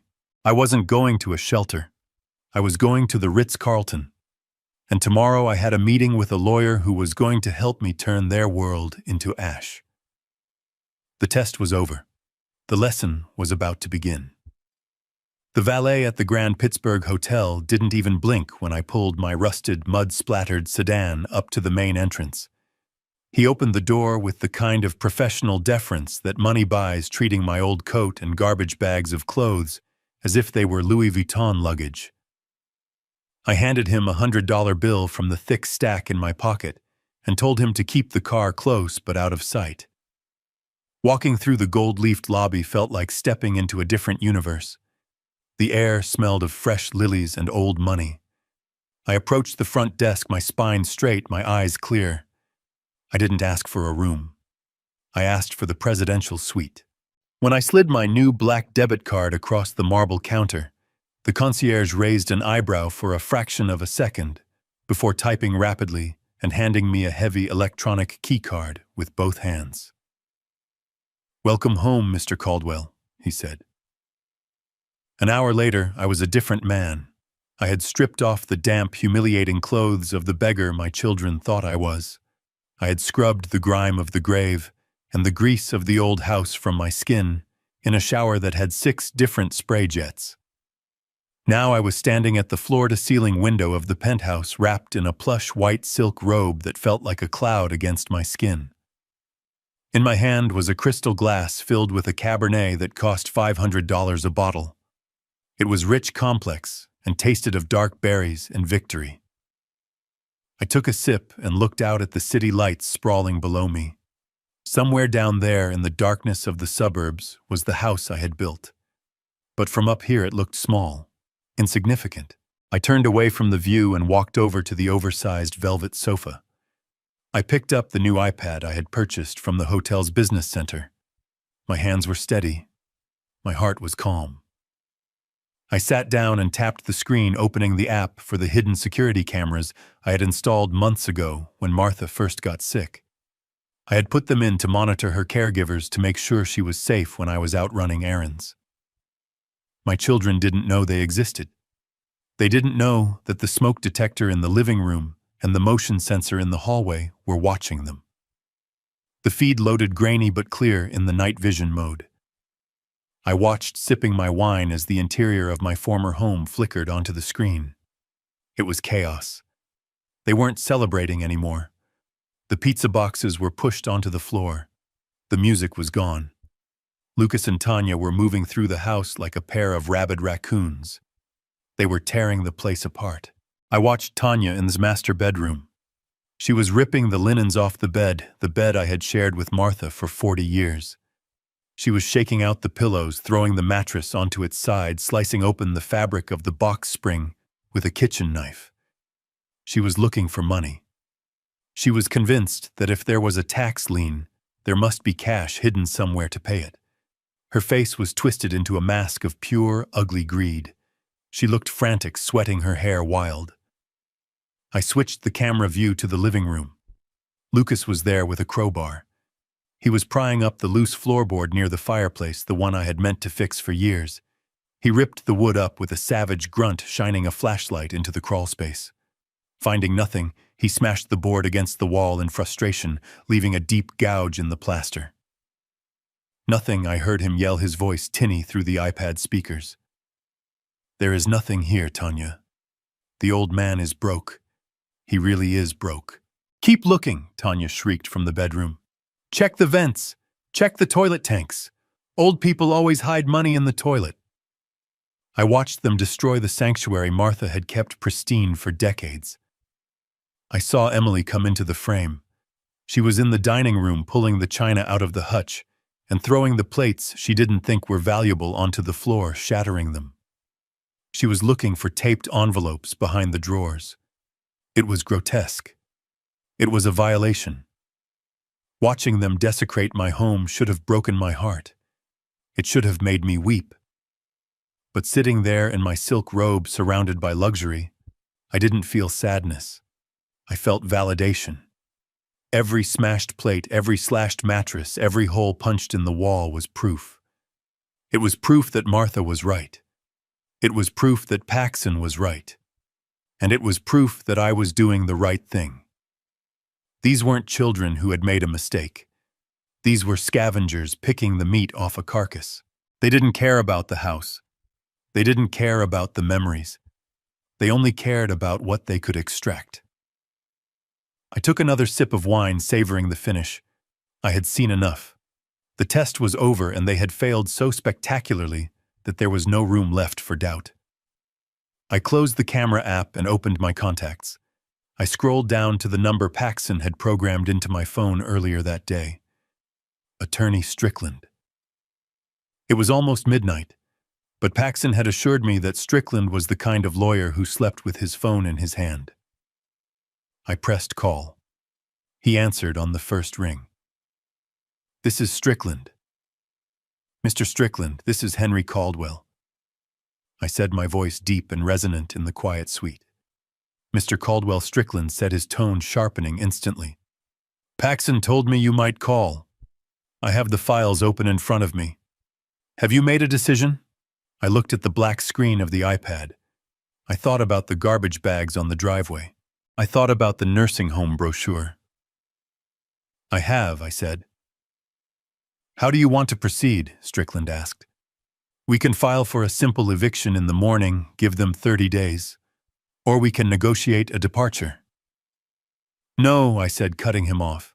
"No negotiations. No 30 days. I swirled the wine in my glass, watching the red liquid coat the sides. "Activate Article 4 of the trust," I commanded. There was a brief silence on the other end of the line. I could hear the sound of pages turning. "Article 4, Strickland," repeated, his voice dropping an octave. "The immediate liquidation and recovery clause. Mr. Caldwell, you understand that this is the nuclear option. It authorizes the immediate recall of all informal loans classified as debts in the ledger. It triggers the immediate foreclosure on any property held by the trust that is occupied by non-beneficiaries. It freezes any assets linked to the estate. It will destroy their credit. It will lock them out of their bank accounts if they are co-signed. It is aggressive." I looked out at the city lights one last time. I pictured Tanya's face as she slammed the door on me. "They threw my clothes in the mud, Mr. Strickland," I said softly. "They changed the locks while I was still standing on the porch.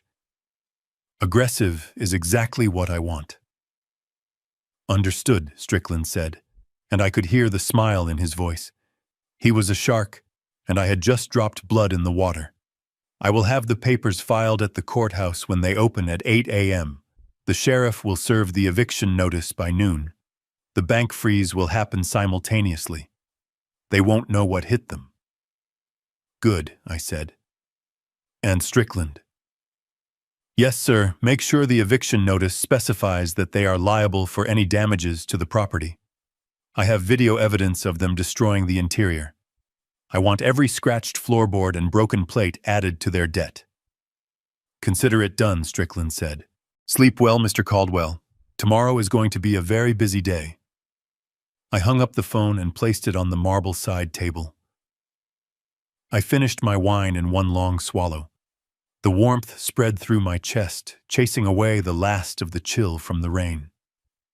I stood up and walked to the massive king-sized bed. The sheets were Egyptian cotton, crisp and cool. I took off my robe and climbed in, sinking into the mattress. It felt like floating. For 6 months I had slept with one eye open, worrying about the heating bill, worrying about Martha's health, worrying about my children's future. I had carried the weight of the world on my shoulders, thinking I was weak, thinking I was failing. But tonight, the weight was gone. I wasn't the victim. I was the hammer. And tomorrow morning, the hammer was going to fall.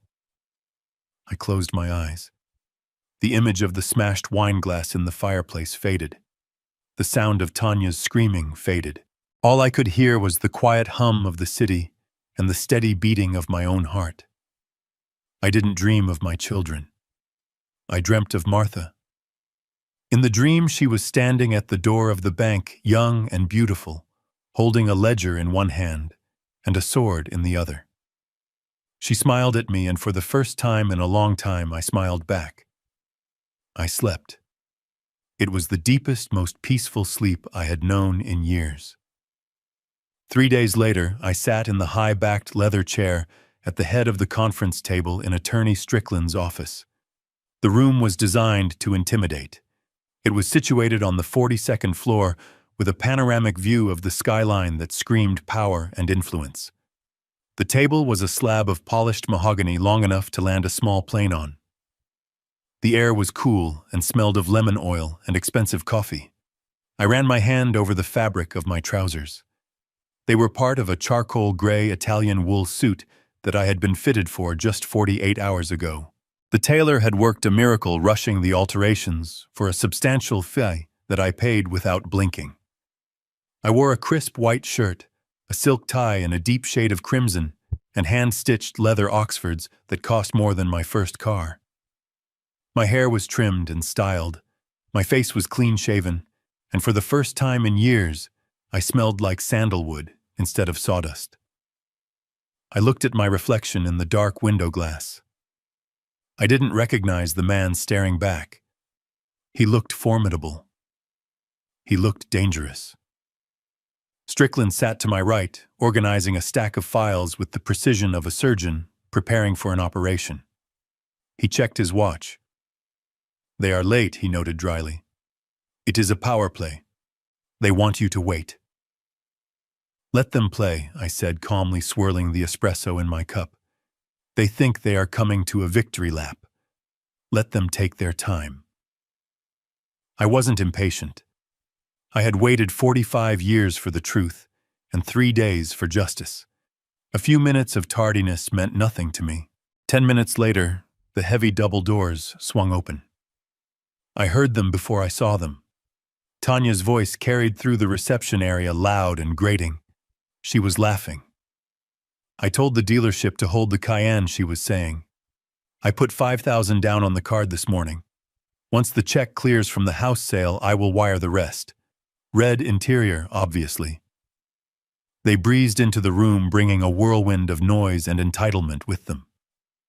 Tanya led the pack, wearing sunglasses indoors and a dress that was too bright for a grieving family member.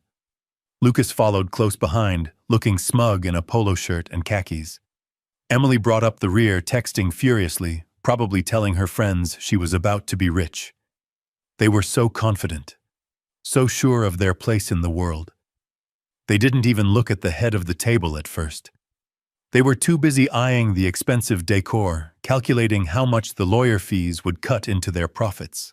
"Okay, let us get this over with," Tanya announced, throwing her purse onto the table. "We have a meeting with the realtor at 2. Just give us the papers to sign for the house transfer and we can—" She stopped mid-sentence. She had finally looked down the length of the table. Her eyes landed on me. For a moment, she didn't recognize me. She saw a man in a $3,000 suit sitting in the power seat, and her brain couldn't reconcile that image with the father-in-law she had kicked onto the street 3 nights ago. She blinked. She took off her sunglasses. Her mouth dropped open slightly. "Henry?" she asked, her voice rising in disbelief. Lucas and Emily spun around.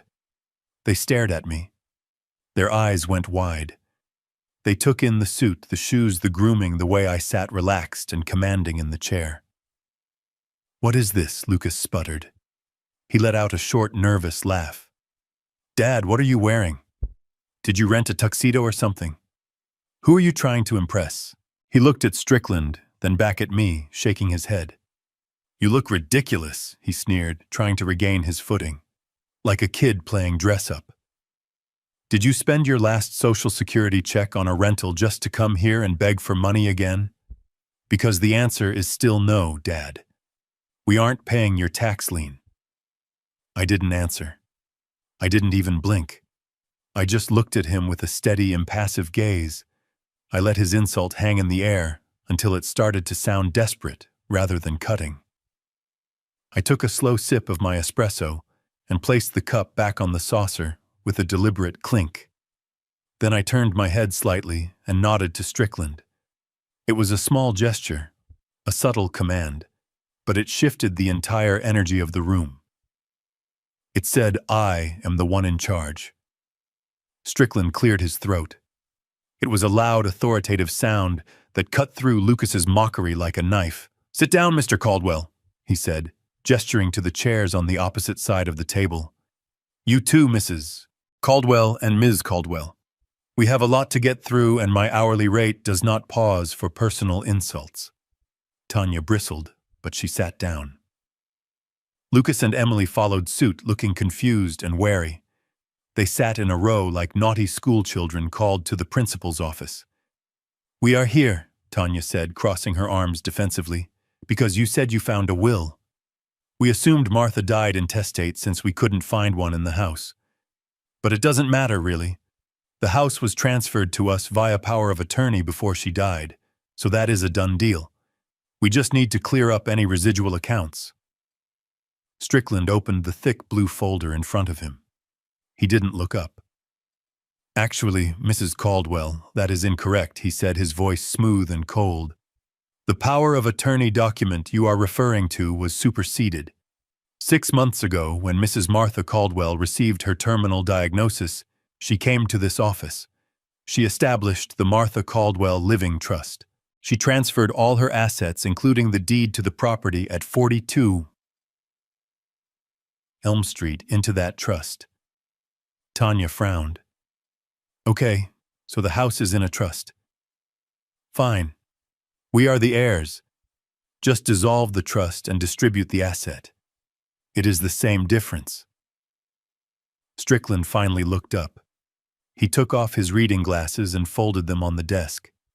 He looked at them with a mixture of pity and predatory anticipation. "I am afraid you are laboring under a significant misapprehension regarding the nature of the estate," he said. "You seem to believe that the house is the primary asset, and you seem to believe that you are the beneficiaries." Lucas leaned forward. "The house is the only asset," he said. "Mom was a housewife. Dad is broke. The house is worth maybe $400,000. That is it." I watched them. I watched the ignorance dancing behind their eyes. They had no idea. They had lived their entire lives thinking they were smarter than us, thinking we were simple peasants, while they were the sophisticated modern generation. They were about to learn how wrong they were. Strickland pulled a single sheet of paper from the file. He held it up. "Your mother was not just a housewife," he said. "She was an investor. A very astute one. For 45 years, she managed a diversified portfolio of securities, real estate, and bonds." He paused, letting the words sink in. Emily laughed nervously. "Mom. Investing. She clipped coupons for tuna fish." "She did," Strickland agreed, "because she understood the value of $1, unlike some people in this room." He placed the paper on the table and slid it toward them. It faced them, but from where I sat, I knew exactly what number was printed at the bottom. "According to the audit completed last Friday," Strickland said, his voice ringing with finality, "the total value of the assets held within the Martha Caldwell Living Trust, including the accumulated dividends and the current market value of the real estate holdings, is $28,450,000. The silence that followed was absolute. It was a physical thing. A vacuum that sucked the oxygen out of the room. Tanya's eyes bulged. Her face went from flushed to chalk white in a second. Lucas's mouth fell open, his jaw literally dropping. Emily made a small choking sound. 28, Tanya whispered. Million, Strickland confirmed. They froze. They stared at the paper. They stared at me. The realization hit them like a freight train. The old man in the rented room. The man they had kicked out. The man they had mocked 5 minutes ago. I was sitting on a mountain of gold. I watched the gears turning in Tanya's head. I saw the shock turn into greed. I saw her doing the math. 28 million divided by 3. I saw her mentally upgrading the Porsche to a Ferrari. I saw her buying a mansion. She looked at me and suddenly her face transformed. The sneer vanished. A wide, trembling smile replaced it. "Oh my God, Henry," she breathed. This is a miracle. She was a genius. We are rich. We are all rich." She reached across the table, her hand outstretched toward mine. "Dad," Lucas stammered, his voice shaking. You knew? Is that why you are dressed like that?" I didn't take Tanya's hand. I didn't answer Lucas. I just kept watching them, my face a mask of stone. Strickland cleared his throat again, drawing their attention back to him. "I believe you missed the second part of my statement," he said. "I said the assets are in the trust. I did not say you are the beneficiaries." Tanya's hand froze in midair. "What do you mean?" she snapped.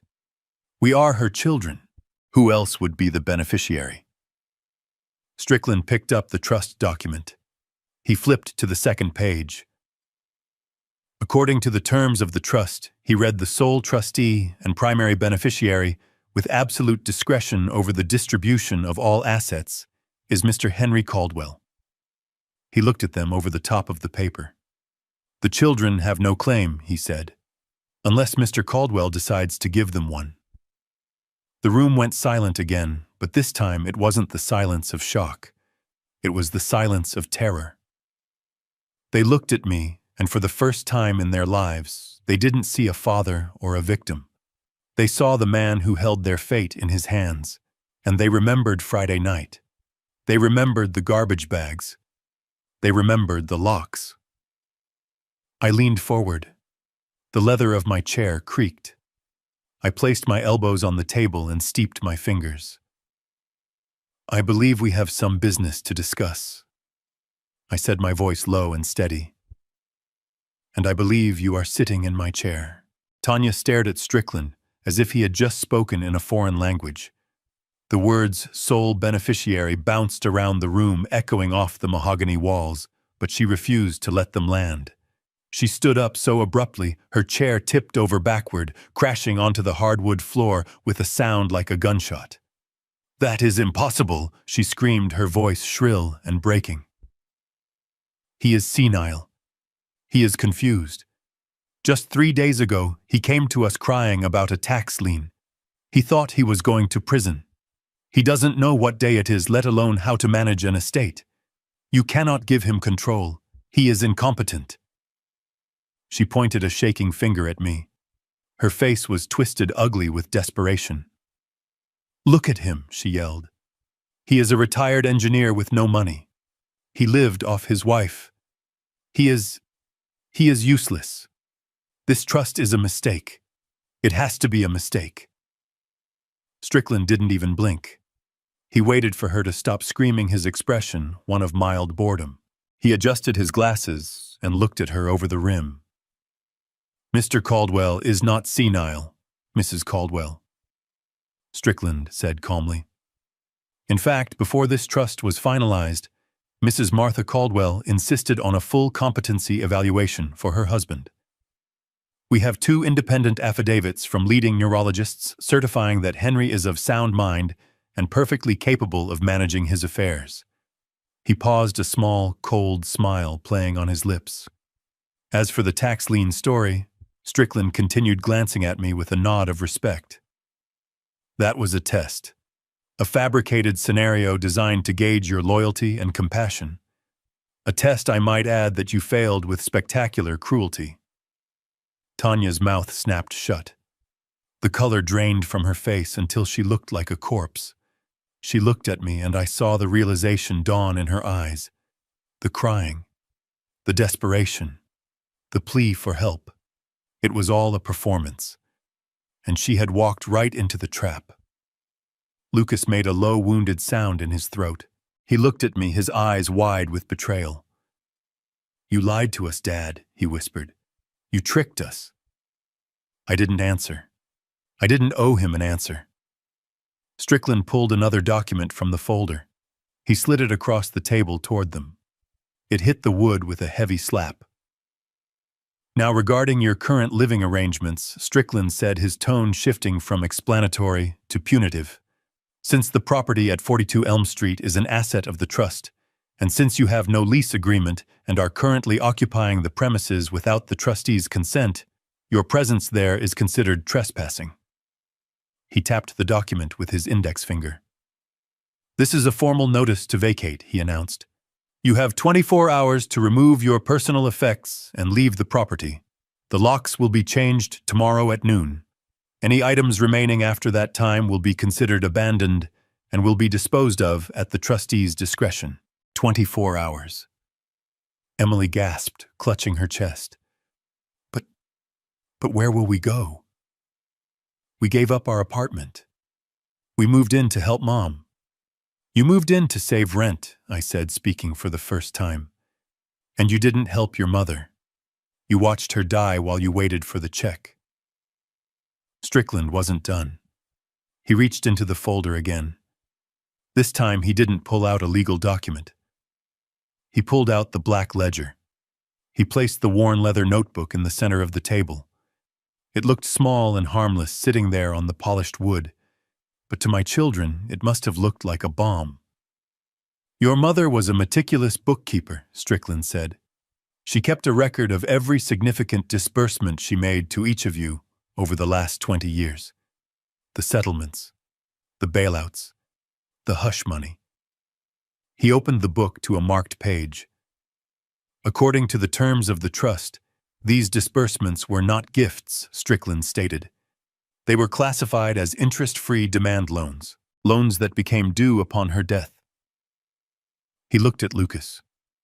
$200,000 paid to settle a hit-and-run incident in 2010, Strickland read. He looked at Emily. $150,000 to settle gambling debts in 2015. He looked at Tanya. $75,000 for legal fees and corporate restitution in 2018, plus various other loans totaling $25,000. The room was silent as a tomb. They stared at the book as if it were cursed. They knew. They remembered every single dollar. They just never thought they would have to pay it back. The total outstanding debt to the estate is $450,000, Strickland said, closing the book with a snap. Mr. Caldwell, acting as trustee, has instructed me to call in these loans immediately. He pulled out 3 separate demand letters and slid one to each of them. You have 30 days to repay the full amount, Strickland said. If payment is not received, we will file suit. We will attach liens to your wages, your vehicles, and any other assets you possess. We will freeze your bank accounts. We will garnish your future earnings until every cent is repaid. It was the death blow. I watched it land. I watched the last shred of their arrogance disintegrate. Tanya slumped into her chair, her eyes vacant. She had spent the money. She had spent money she didn't even have yet on a car she couldn't afford. She was ruined. Her corporate career, her reputation, her financial future, it was all gone. Emily started to cry soft, hopeless sobs. She knew she couldn't pay. She knew she was going to lose everything, but it was Lucas who broke me. My son, the boy I had taught to ride a bike. He slid out of his chair. He didn't sit. He didn't stand. He fell to his knees on the plush carpet. He crawled toward me, grabbing the edge of my jacket with shaking hands. "Dad, please," he begged, tears streaming down his face. "Dad, I am sorry. I am so sorry. We were wrong. We were stupid. Please don't do this. I can't pay that back. It will kill me. Dad, please. We are family." I looked down at him. I looked at the man who had thrown garbage bags at my feet in the rain. I looked at the man who had poured my anniversary wine down his throat and called it vinegar. I looked for a spark of love, of genuine remorse, but all I saw was fear. Fear for himself. Fear of being poor. I stood up. Lucas's hands slipped off my jacket. I smoothed the fabric of my suit. I picked up the black ledger and tucked it under my arm. "You are right, Lucas," I said, my voice quiet but filling the room. "We are family, and family teaches you the hardest lessons." I turned to Strickland. "Proceed with the filings," I said. "Yes, Mr. Caldwell," Strickland replied, dipping his head. I turned and walked toward the heavy double doors. I heard Tanya whisper my name, but it sounded like a ghost. I heard Lucas sobbing on the floor. I didn't stop. I didn't look back. I walked out of the office past the receptionist and into the elevator. When the doors closed, cutting off the sound of their ruin, I didn't feel joy. I didn't feel triumph. I felt a profound, heavy peace. It was done. The debt was called in. The balance was restored. I was alone in the elevator, but I wasn't lonely. I had my dignity. I had my wife's legacy. And for the first time in a long time, I was free. The following week was a blur of legal motions and swift, brutal justice. I didn't have to lift a finger. Strickland and his team handled everything with the precision of a military strike. I sat in my new living room, a sprawling space with floor-to-ceiling windows overlooking the river, and watched the reports come in. It was like watching a controlled demolition. The first pillar to fall was their financial illusion. Tanya was at the Porsche dealership, ready to finalize the paperwork for her red Cayenne. She had strutted in demanding premium service, already treating the staff like her personal servants. When she handed over her debit card to pay the balance, she expected it to go through. She expected the money she had transferred from her joint account with Lucas to cover it. But the machine beeped. Declined. She tried another card. Declined. She screamed at the salesman, accusing them of incompetence until she checked her banking app. Frozen. Every account linked to her name, every joint account she shared with Lucas, had been locked down by a court order.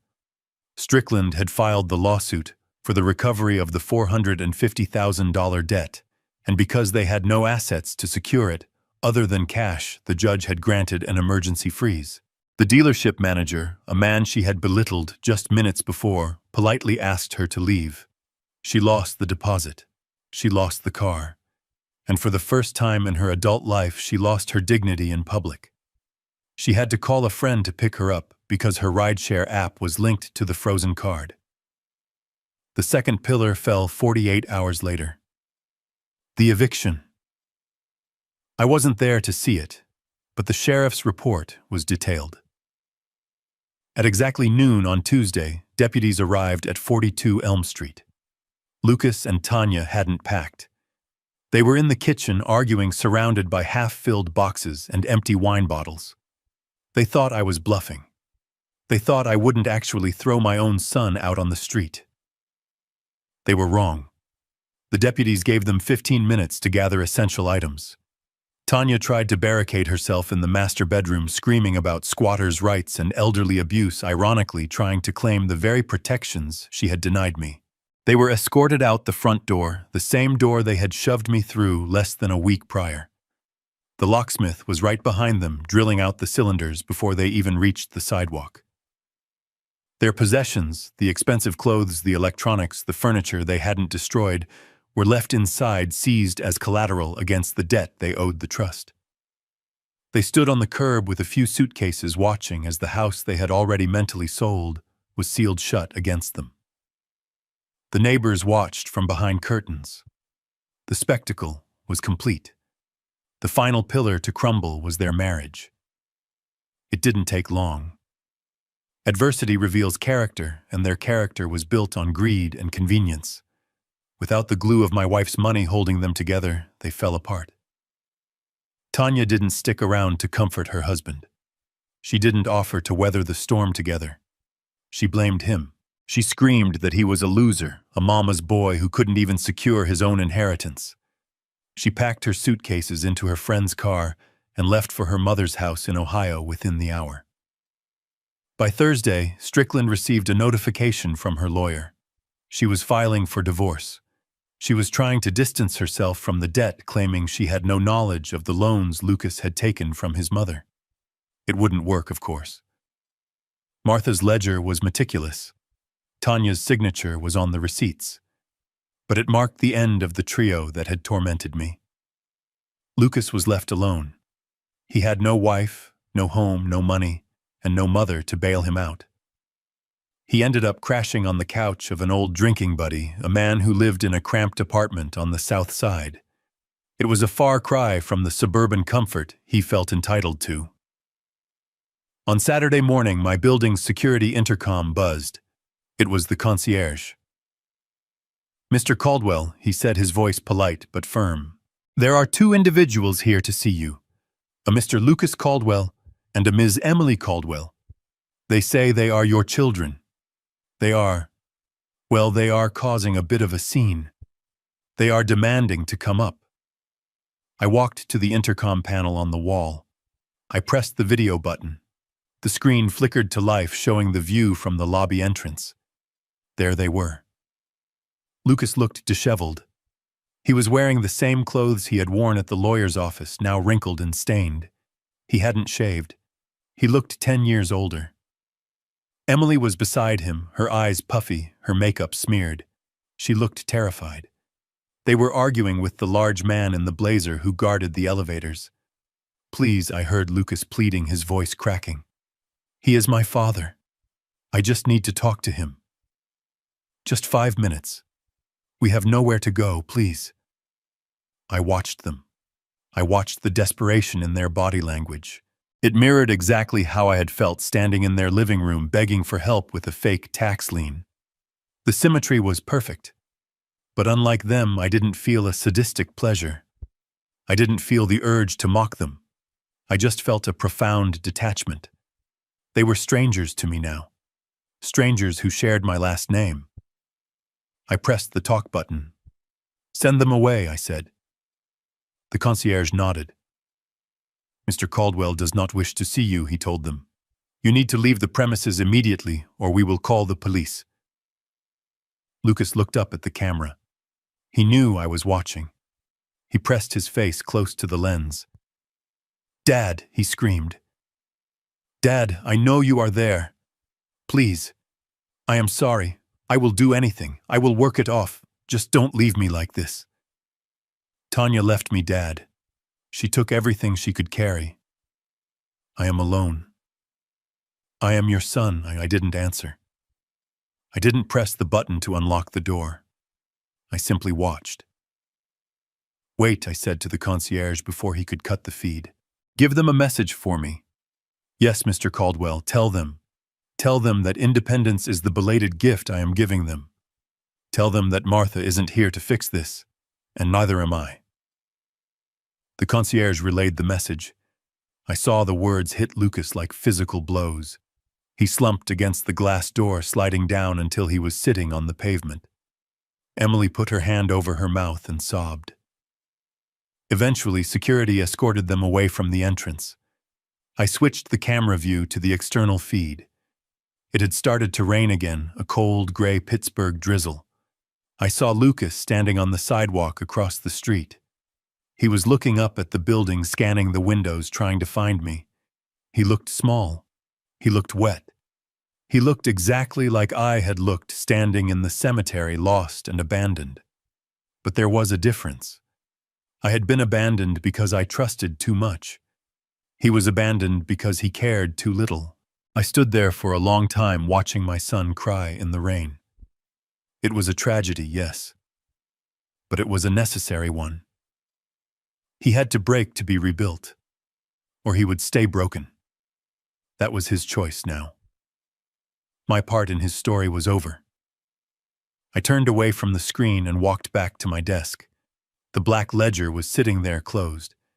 Beside it was a new leather notebook, empty and waiting. I picked up a pen. I had work to do.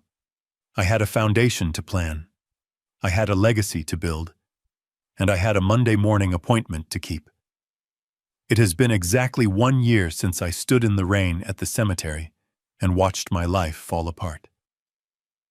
Today, the sun is shining over Pittsburgh. It is a bright, crisp Monday morning, the kind of day that makes the steel and glass of the city look like diamonds. I adjusted the rearview mirror of my car. It is not the rusted sedan I used to drive. It is a silver Mercedes, solid and reliable, much like the life I have rebuilt. I pulled into the reserved parking spot in front of First City Bank. The spot has a small plaque with my name on it, but I don't park there because of ego. I park there because I have a job to do. I walked into the lobby, and the atmosphere was very different from that terrifying morning 12 months ago. The security guard, the same man who had once looked at me with suspicion, tipped his cap and held the door open. "Morning, Mr. Caldwell," he said with a genuine smile. I greeted him by name. I know the names of everyone here now. I walked past the teller line where Jessica was training a new employee. She looked up and waved. I waved back. I wasn't just a customer anymore. I wasn't just a legacy client. I was family. I took the elevator up to the executive floor. Paxson was waiting for me outside the conference room. He looked older, perhaps a bit more tired, but his eyes were still sharp. He shook my hand warmly. "Good morning, Henry," he said. "We have a full docket today. The board is already seated." I nodded and straightened my tie. I wasn't wearing a funeral suit today. I was wearing a navy blazer and slacks, comfortable but authoritative. We walked into the boardroom.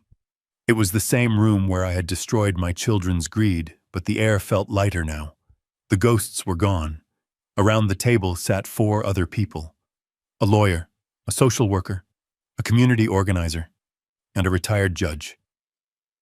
They were the board of directors for the Martha Caldwell Foundation, or as we called it, Martha's Hope. I took my seat at the head of the table. In front of me was a stack of files. These weren't stock certificates or deeds to commercial buildings. These were applications, stories of people who were broken, just like I had been. "Let us begin," I said. We spent the next 2 hours reviewing cases. There was a 70-year-old woman in the Hill District whose grandson had forged her signature and taken a reverse mortgage on her home. She was facing eviction in 3 days. "We can stop that," I said, signing the authorization form. "Get Strickland on the phone. Have him file an injunction and pay off the arrears, and get her a security system." Next was a young man, a structural engineering student at the university, who was about to drop out because his father had gambled away his tuition fund. He had straight A's. He reminded me of myself 50 years ago, full of dreams, but empty pockets. "Full scholarship," I said without hesitation. "Pay it all. Books, housing, everything. But tell him he has to maintain that GPA." Martha would have insisted on standards. We went through case after case. We were a safety net for those who had been betrayed by the people who were supposed to love them. We were the shield that Martha had been for me, but on a much larger scale. Every check I signed felt like a conversation with her. Every person we saved felt like a brick being laid in the monument of her memory. Toward the end of the meeting, Paxson slid a folder toward me. It wasn't an application. It was a status report. I opened it. It was a brief update on Lucas and Emily. I didn't intervene in their lives anymore. I didn't send money. But I kept an eye on them from a distance, mostly to ensure they stayed away from the foundation. Lucas was working at a distribution center for a shipping company. He was driving a forklift. The report said he had perfect attendance for 6 months. He was living in a studio apartment, paying his own rent, buying his own food. He looked tired in the surveillance photo attached to the file, but he didn't look broken. He looked like a man who was finally learning what it meant to earn his keep. Tanya had finalized the divorce and moved to another state, chasing some other dream of easy money. Emily had downsized to a small rental and was working as a receptionist at a dental office. She was paying off her debts dollar by painful dollar. I closed the folder. They were struggling. They were tired. But they were standing on their own 2 feet. It was the hardest thing I ever had to do, watching them fall, but it was the only way they would ever learn to rise. I wasn't angry anymore. I wasn't resentful. I just wished them peace, the kind of peace you only get when you stop expecting the world to hand you everything on a silver platter. The meeting adjourned just before noon. The board members shook my hand and filed out, leaving me alone with Paxson. He gathered his papers and looked at me. "She would be proud, Henry," he said quietly. "You know that, right? She built the engine, but you are the one driving it." I smiled. "Thank you, Charles. See you next Monday." He left the room, closing the door softly behind him. I walked over to the window and looked out at the city. It was the same view I had seen from the hotel room on that night of retribution, but it looked different now. It didn't look like a battlefield. It looked like a home. I reached into the inside pocket of my blazer and pulled out my wallet. I opened it to the small plastic-covered window where I kept her picture. It was a photo of Martha from 20 years ago. She was standing in her garden wearing a sun hat and dirty gloves, holding a basket of tomatoes. She was smiling that secret, knowing smile. I ran my thumb over her face. For 45 years, I thought I was the provider. I thought I was the strong one. I thought I was protecting her from the harsh realities of the world. I was so wrong. She was the fortress. She was the general. She saw the storm coming decades before the first drop of rain fell, and she spent her life building an ark so I wouldn't drown. My wife went to the bank every Monday for 45 years to prepare for this day. She didn't save me from poverty. Poverty is just a lack of money, and that is easy to fix. She saved me from something far worse.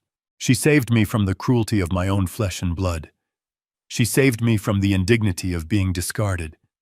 She saved me from becoming a victim. I put the wallet back in my pocket, right next to my heart, and I will live worthy of every single cent she left behind. I turned away from the window and walked out of the conference room. I walked through the quiet hallway, past the paintings of the old men who built this city, and into the elevator. When the doors opened into the lobby, the sunlight poured in through the glass entrance, blinding and warm. I buttoned my jacket. I lifted my chin. I walked across the marble floor, my footsteps echoing with a steady, confident rhythm. I wasn't Henry the burden.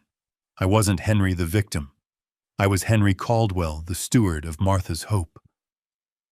I pushed open the heavy glass doors and stepped out onto the sidewalk.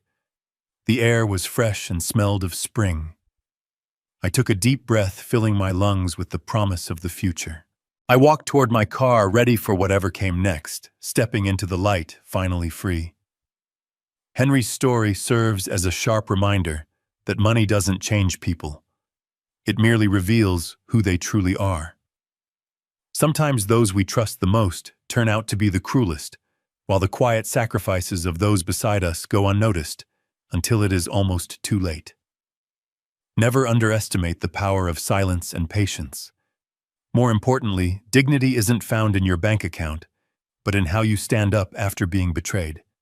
It is never too late to reclaim your life, set firm boundaries, and teach ungrateful family members the hard, necessary lesson of standing on their own 2 feet. What do you think about Henry's revenge? Was he too harsh on his own flesh and blood? Or was this the expensive lesson they desperately needed? Let me know your thoughts in the comments below. Don't forget to hit like and subscribe right now so you never miss the next emotional life story.